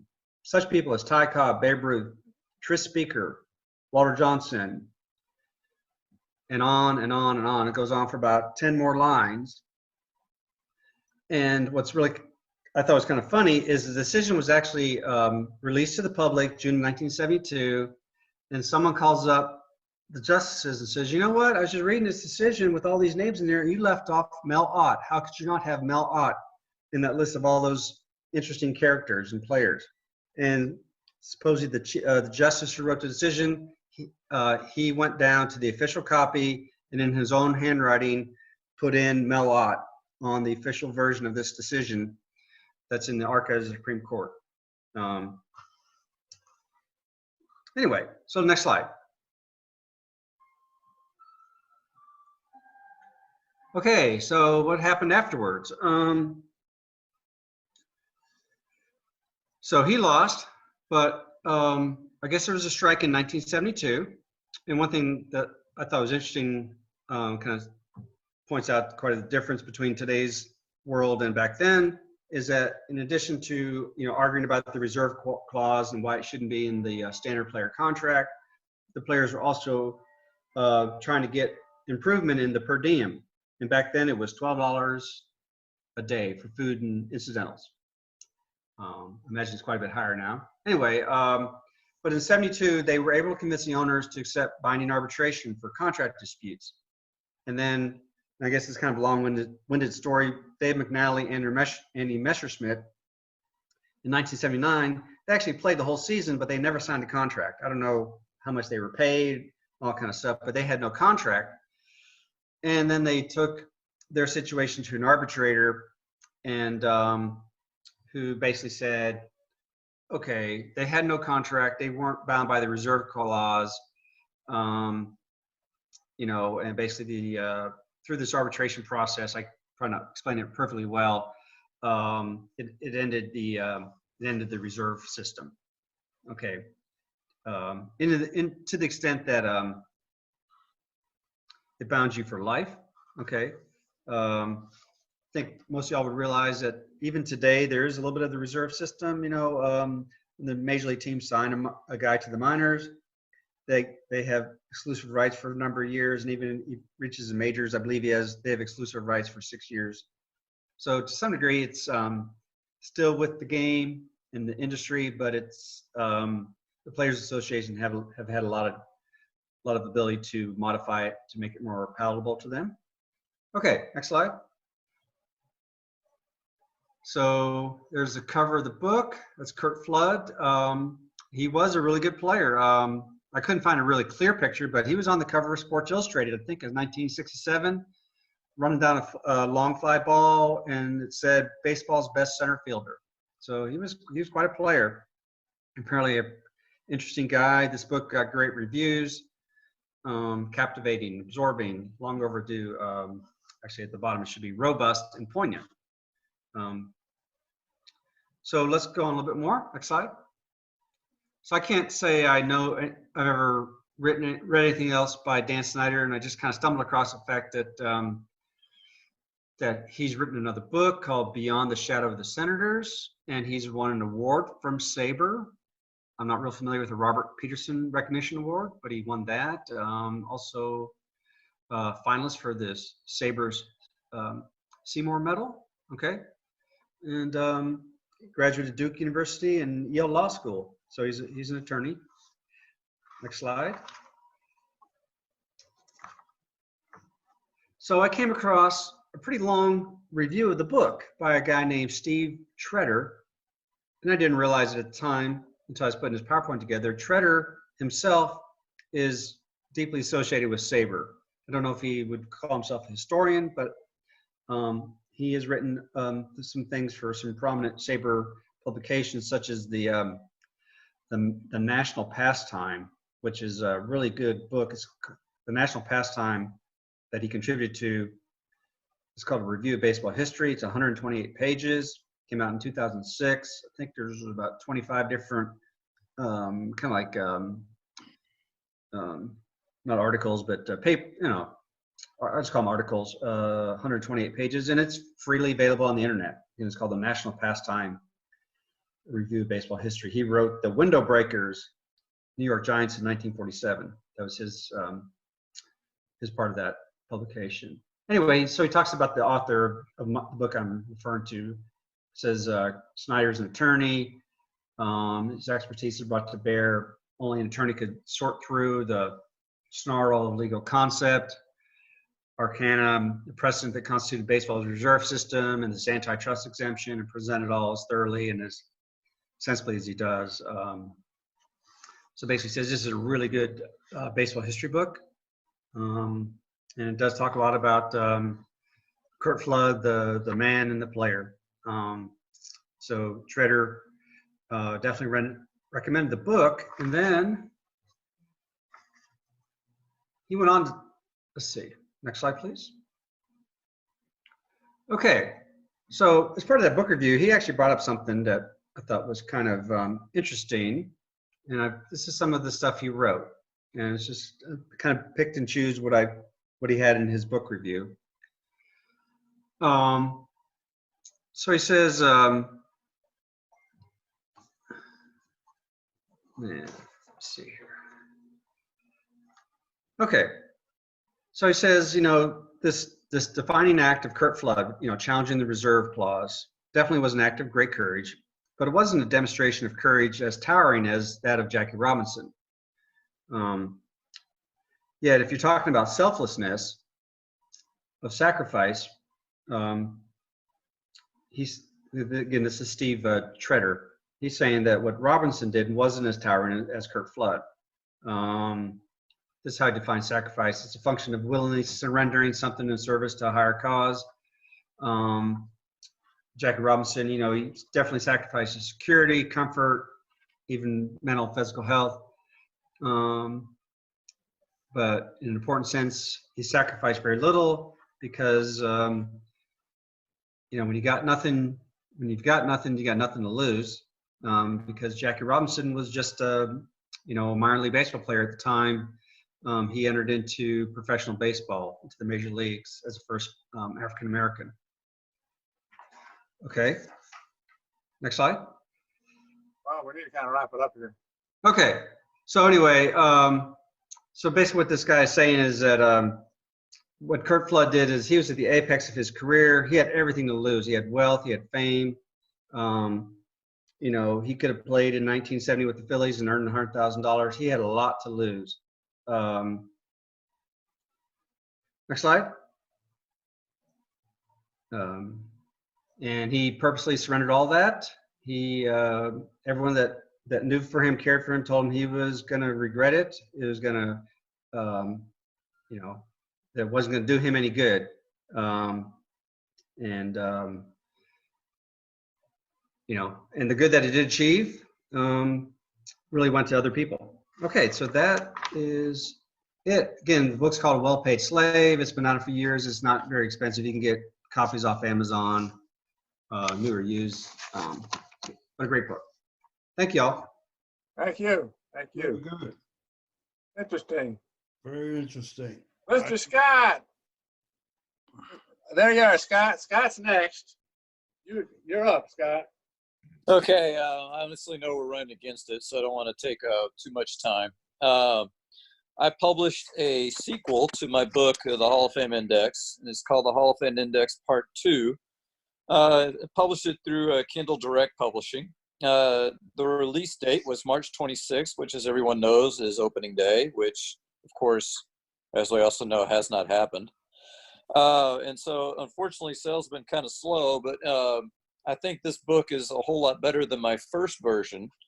And basically what I've done is I've compared players that are outside of the Hall of Fame to those that were elected by the beat writers, and I've used my own statistic that I created, but I've also included a lot of different statistics on top of that, you know, comparing it to stuff that we use in the industry to evaluate players.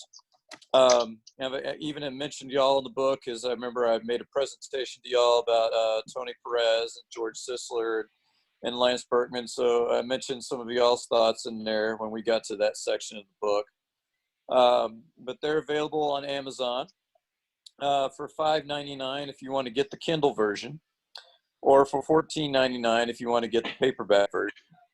And it's, you know, nearly 500 pages, so I think, you know, it's a pretty good bargain, you know, if you want to get into the debate, you know, about, you know, who belongs in and who doesn't belong in. How was the cover? Oh, unfortunately, hold on, I don't. Let me see if I can get it from downstairs. Okay. Okay. All right, we're going to move right along. I realize this meeting's lasting a little, you know, we usually go 2 hours. I realize it's kind of hard to sit for 2 hours. But Scott has written a trivia contest. And, you know, a lot of people come to these meetings for the trivia. So, yeah, Scott's back. That's why Deacon's here. Yeah, I'll leave the book cover for later. Okay. Okay. Well, hopefully he can bring some copies when we finally get together. Absolutely. Bring copies to our meeting. We'll be happy to have you do that, Scott. Thank you. I think we're essential employees. I'm sorry, what? what? Again, Tony? I just think we're free to come and go because I think all of us are essential employees. And I think what we're doing is vital to the well-being of the country. Well said, sir. Well said. Wish we could see you, though. You're looking good, Tony. Okay, Scott, you want to lead us through the trivia contest? All right, we're going to do the same like Okay, we did last year, or last month. You're on your own. 21 Okay, there are 10 questions. There are 21 possible answers. So let me try to go through somewhat slowly so everybody can keep up. Okay, question number 1. It's all going to be Astros related. Who is the winningest manager in Astros history? That is number 1.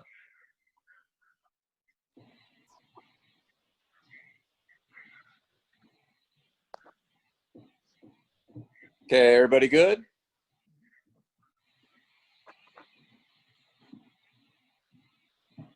Okay, we'll move on to number 2. In 1998, Craig Biggio had 50 doubles and 50 stolen bases. Who is the only other player in Major League history who also had 50 doubles and 50 steals in a season?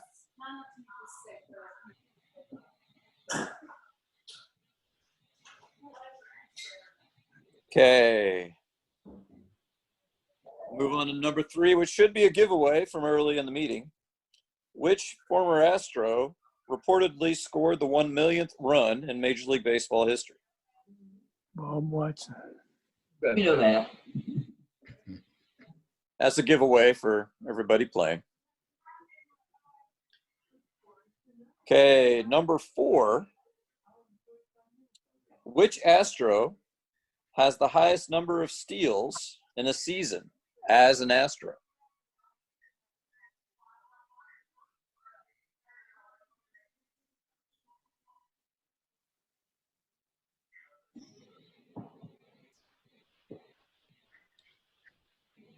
Okay. Number 5. As we know, the Astros won 100 or more games 3 seasons in a row. What other 4 franchises have done that in Major League Baseball history? You'll get 1 point for each one you get right.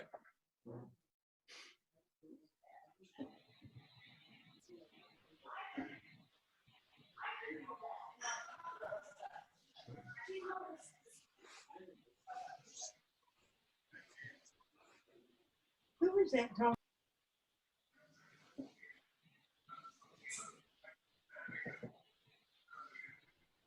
Okay. What number are we on, Scott? That was number 5.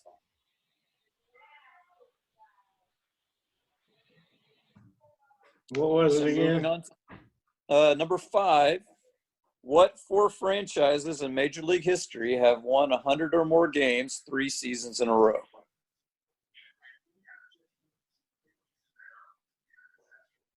Of course, the Astros were the 5th.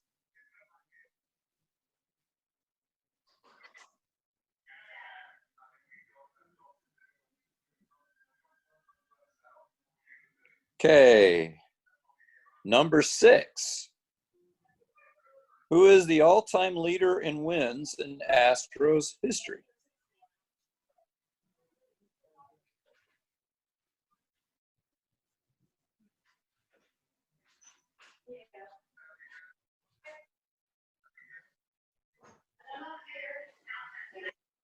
Okay. Number 7. Who is the all-time leading saves leader in Astros history?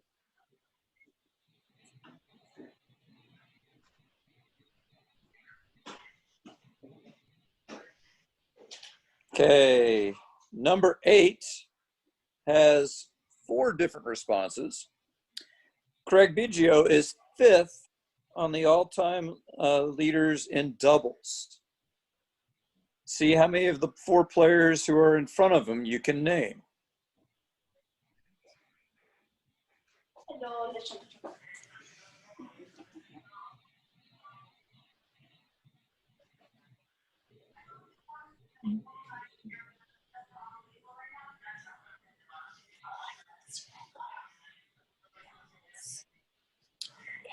Okay, number 9.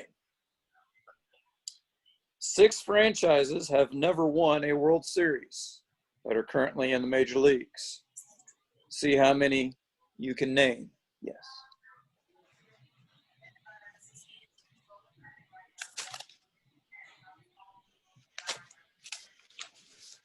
Good cat. Hey, don't attack me. What, Dad? It's fine. Why are you still purring and attacking me? And finally, number 10. This is the only player on the 500 home run club that hit his 500th home run as an Astro.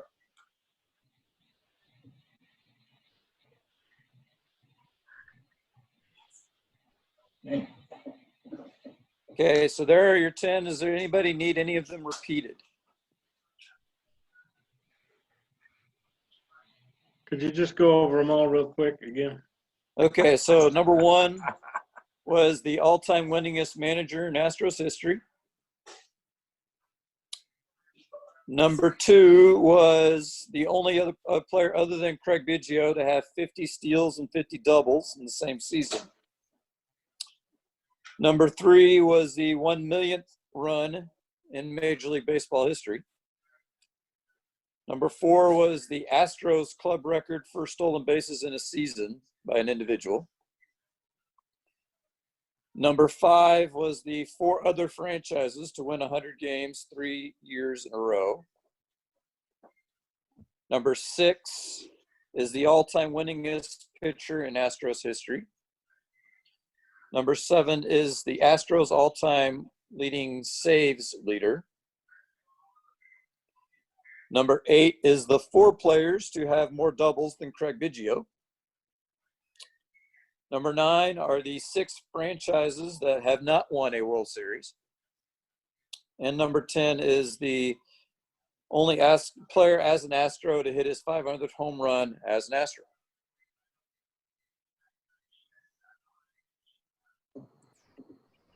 Very nice, Scott. That was good trivia. That was a good contest. There's some easy ones and some not so easy ones. Everybody finished? Deacon, you're smiling. What was that? Have you finished the quiz? Oh, I couldn't get any of them. You got to be kidding me. You guys are the historian. You made history. I still want that, my quiz. Go ahead. Deacon's got one more question. Go ahead, Deacon. Okay. What are the names of the 2 guys named Smokey that played on the same team? Can you name them? Smokey.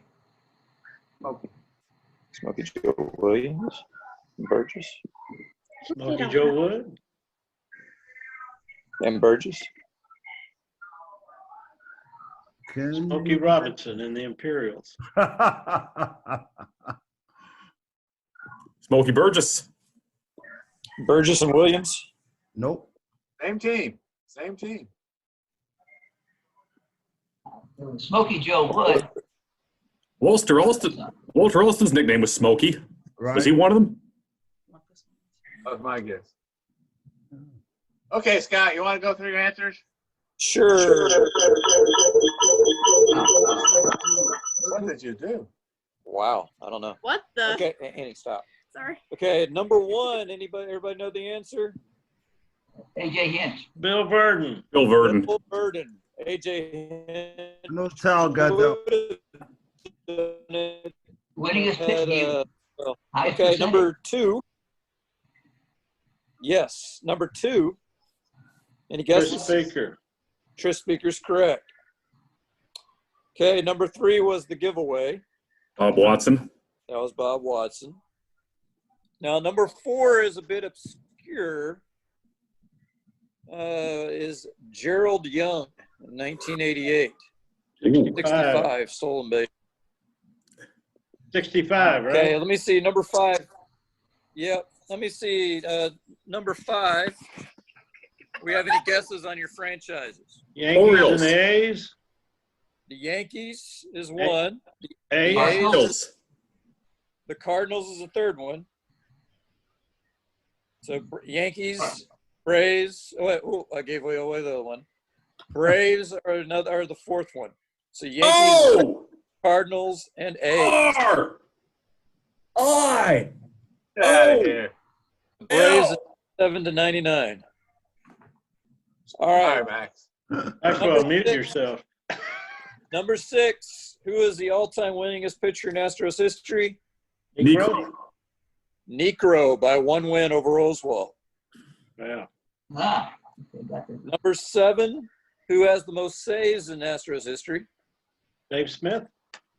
No. Billy Wagner. Billy Wagner, 225. Okay. Number 8. Your 4 players with more doubles than Biggio. Musial. Musial's 1. Speaker. Oh, I thought it was Speaker's 2. Ty Cobb. Cobb is 3. Rose. And Rose Aaron. is 4. Rose is 4. Very good. Not Rose. Aaron. Okay. So Speaker, Rose, Musial, and Cobb. That's good. Okay, your 6 teams that have never won the World Series. Seattle. Mariners is 1. Tampa Bay. Tampa Bay yeah. 2. Milwaukee. Texas. The Brewers is 3. Rangers is 4. Padres. Padres is 5. Colorado. And Colorado 6. Hmm. The Mariners are the only ones that have never been to a World Series. And finally, number 10. Eddie Matthews. Eddie Matthews is correct. Okay. So there's our trivia. So And 21. We gotta 21 get Deacon. And my trivia is, you guys give up? Yes. Glenn, you know who it is. I can't, Charlie can't think. Pawpaw Maxwell. They call him Smokey. Pawpaw. okay. Pawpaw was the name. They call him Pawpaw because he was from a little town called Pawpaw, Michigan. But they also call Charlie Smokey. He was the one that hit home runs on Sunday, right? Against the Yankees. Right. Yeah. We all played together. And who was the second one that was on the team with him? Smokey. Burgess. Oh, Smokey Burgess. Okay. Yeah. Oh, Burgess. Yeah, from North Carolina, right? Burgess was still playing? Wow. No, he had a car dealership. Smokey. Maybe he's still Hey, playing. Smokey wouldn't take a glove when I was called up in September. He wouldn't take a glove on a road trip. He had to borrow a glove just to play catch. You should have seen Smokey when he retired and got out of shape. Oh, God. As big as it was. Yeah. All right, add up your scores. How many were there? There were 21 possible, not counting Deacons. Nobody got Deacon, so nobody got him. 7. Number one answer. There's a lot of noise in there at that time. Scott, what was the answer to number one? Bill Verdon. Bill Verdon.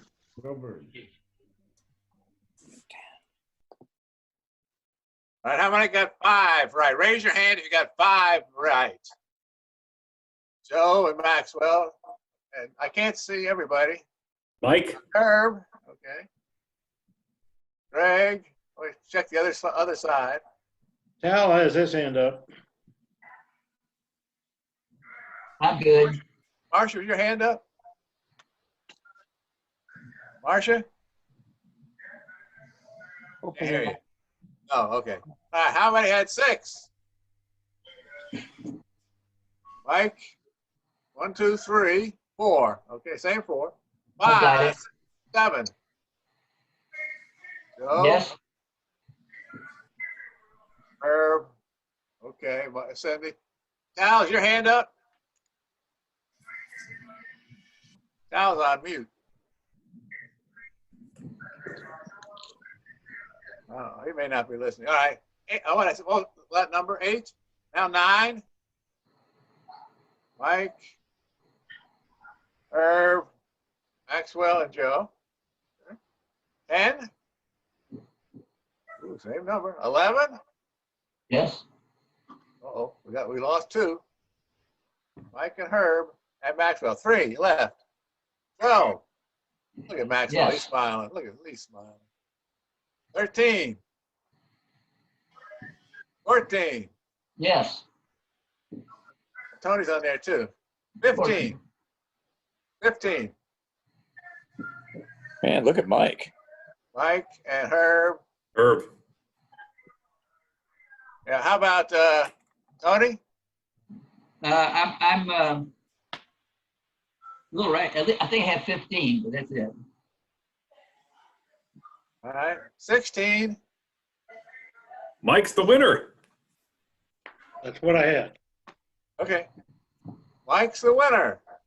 Congratulations. Congratulations.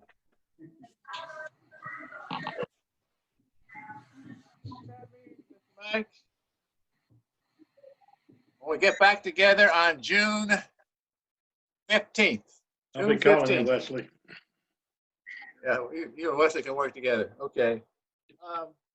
One last thing is that I've sent out to everybody a copy of the Baltimore Chop. It's a newsletter that the Baltimore SABR chapter puts out. And it's caused a lot of interest. And we're going to try to see if we can put together a newsletter like that. And Tony Cavender has volunteered to be the chief editor and all that kind of good stuff. If some of you would like to help Tony put it together, I'm sure he'd be helpful. He'd be glad to have your help. Yeah. Say that? Or somebody. We need a good name. We need a good name for the newsletter. I've got something to add before we go. Deacon, I'm glad he came back because I probably am the only person in this group who saw him bat in 1956 when he was playing for the Dubuque Packers. Wow. I was in Kokomo, Indiana. You played the old Kokomo Dodgers. Yes. And I had a season ticket. Our Little League field is right next door, and my dad got me a season junior ticket, and every time after we played, I'd be over there in the stands. Now, that's the good part. The good part is I know I saw you bat. The bad part is I don't remember it. Well. You went 4 for 4, right, Deacon? Right, 2 grand slams. Here come the Packers were in town. He probably ate up that right field fence. Yeah, it was real short. Wow. Hey, Deacon, this is Fans Field in Decatur. It fell down after your last line drive. Wow. Decatur, Illinois. Oh, my goodness. Yeah. Oh, boy. Mike? And Peoria. Golly. Oh, boy. An aider from Decatur. You're mute. Hey, Mike. Down the right field line, it landed in the cemetery, which was on the other side of the road, and the ball landed on the grave of Confederate General Jubal Early, and I know that because I found the baseball. Wow. Rosie, you got any story, Rosie? Oh, I got a lot of stories, but I'm a lifer minor leaguer. Well, that's okay. No minor league story. I know, I was too for 8 years, and that was the fun part of it. Yeah. Before I go, there's always one question, guys, that people always ask me during those tough days. And that was, how did you do it? How did you guys do it? And looking back, after I had a chance to think about it, I think it was because you got to think, remember, we would play against each other, and then they had to come over in the black neighborhood to eat at the restaurant. Mm-hmm. And so we would share our stories. It was almost like an AA meeting, you know what I mean? Yeah. Mm-hmm. So that gave us confidence, that gave us some stability, if you will. And we all said, boy, we don't have to stay in here long. All we got to do is play and just support each other whenever anybody lost it. You know what I mean? And it was easy to lose it. Trust me. Deacon? Yes, sir. Deacon, I got one thing. When I started playing, I signed out of high school and played in the minor leagues, as you know, all my career. Mm-hmm. But I only played against, when I was in high school, I only played against one colored ball player in the 4 years. And when I joined major organized baseball, I played my first few years in the North. And my first experience of what you just talked about, how did you guys do it, was when I, in 1959, played in Charleston, South Carolina. Oh, yeah. And Ollie Brantley, Sam Harrison, right. Those were my two main teammates. Right. And what I watched that summer, I watched the woven wire fences go down through the middle of the stands where the white people sat on one side, the colored people sat on the other side. And I thought to myself, what's wrong with these people? I'd never been exposed to anything like that. Mm-hmm. And growing up on the farm, I didn't know what prejudice was. Wow. I didn't know there was any difference in people. And Jimmy Lynn was one of my first teammates, mm-hmm. one of the greatest guys I ever got to know in my life. Yeah. And when I talked to different guys and I saw what you guys were going through, I told my wife, you remember Shirley, my wife. Sure. God bless her. Yeah. Shirley and I talked about that a lot because it bothered us so much. We talked about how do these guys do it? Because I used to bring food out for Sam and Ollie when Right. we'd stop at the restaurants. Mhm. And one night, Shirley picked up Ollie Brantley's wife and brought her to the ballpark. And as they got out of the car, a man tapped Shirley on the shoulder and he said, "Young lady, we don't associate with people like that down here." And Shirley told me about that after the game. And we talked about that all night before we went to sleep. And Goodness. it was unbelievable. We just couldn't believe what went on down there. And then I played in Mobile, Alabama, and it was even worse. And I give you guys so much credit because you only had to beat the opposition, but you had to beat every society. You guys are amazing. You were amazing people, and I've always respected you. I've always respected every teammate that I had. And I talked with Dick Allen one day at a Sox Fest, and he played in Little Rock. I had the opportunity to meet a guy.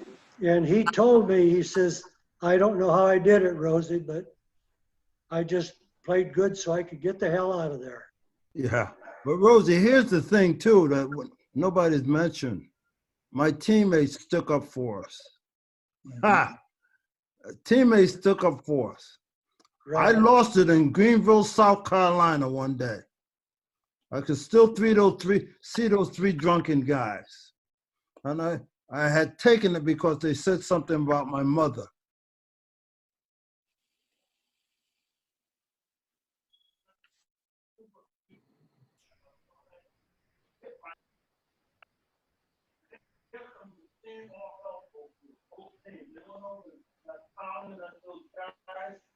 Now, I lost it.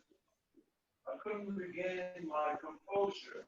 I was taken out of the game. I went to the club. Don't do this. I don't know the rest of the game. The game was over. George Noble was the manager.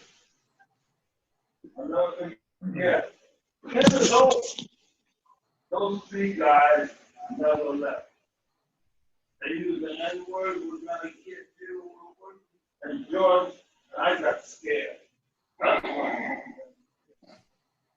And George said to the general manager, call the police out there. There was one old guy, security, he was a cop. And he knew those guys. Because he kept telling them, you're going to, whatever their name is. I don't know. You're going to leave me. Go on. George told him, he said, call the state police. Called and shot Thompson. He was from Alabama. He said, no, we'll handle it. And he told all the teammates, he said, get up back. Get up back. He formed a line like he was going to get married. And went to the bus. And they took some had that. He said, let's go come over there. So that's the kind of teammates we had. I saw those guys. Isn't that something? Yeah, On the field. Yep. Yeah. But it was great. Looking back, you can laugh at a lot of those things, you know. The big guy let me live to tell the story. I'm very grateful. Very grateful. I really am. Thanks for letting me tell the story, Bob, gentlemen. You're welcome. Bob. You're welcome. Hey, Bob. Enjoyed. Yeah. Which Bob? Yeah, Mike. I just like to say that I'm the only one on this telecast that got to watch the jockstrap of Deacon Jones and Glenn Rosenbaum. I probably watched 1 million jockstraps in my time as an equipment manager. Lucky you. But I want to tell you that it was not a job. It was fun. It was glorious. Rosie, Deacon, I love you. You mean so much to me. Thank you for helping me along in my major league career. And Rosie, I remember that the night that Debbie and I got engaged in Sarasota, Florida, You were the first person we told. And later on, about a year later, our babysitter was Luis Aparicio. Nice. How about that?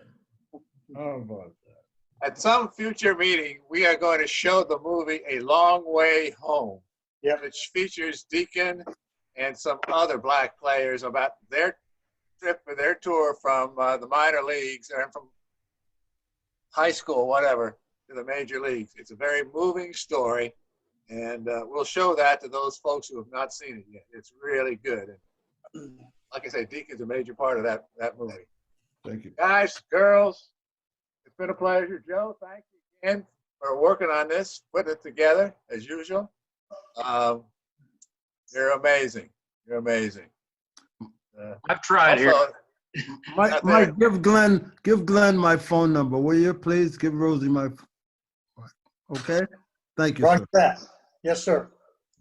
Okay. Good So evening, Bob- everybody. Bob, I think it's some future meeting, unless Max wants to tell it within 60 seconds or so, the story about the horse. You want to say that real fast, Max? About 60 I think I can do it in 60 seconds. It's in this book here, Willie Horton, the People's Champion. And it's in light of Mike Morris's story about the brawl Willie Horton got into as a member of Knoxville. The other player was smart to quit while he was ahead, because when Willie Horton played for the Blue Jays, his kids came out from Detroit in a series when they were playing the Tigers, and he was watching his kids get into a fight with some people who were up to no good. And, you know, when you see your kids in trouble, your mind doesn't go the right place. Willie Horton comes running out. He thinks he's seeing he sucker punches. He thinks is one of the guys who's giving his kids a problem. What he doesn't realize is he just sucker punched a police horse. Oh. Being ridden by a member of the Royal Canadian Mounted Police. The horse gets knocked right over, and the police officer. Oh. Needless to say, that was the end of Willie Horton's career with the Blue Jays. The next morning, got him out of there, went back to Detroit, and stayed there for the rest of the season. And the postscript to that story is the next week, Mark Wiley gets called up from the minor leagues. Mark Wiley is the same size as Willie Horton, and they gave him number 48, which was Horton's jersey, because it was the only jersey that would fit him. Oh, wow. Oh, wow. So whoever that pitcher was, I'm sorry, Mike, I don't remember his name, who got in the fight with Willie, could have been worse. He could have gotten in the fight with a horse. All right, guys. Have a great night. Thank you, everybody.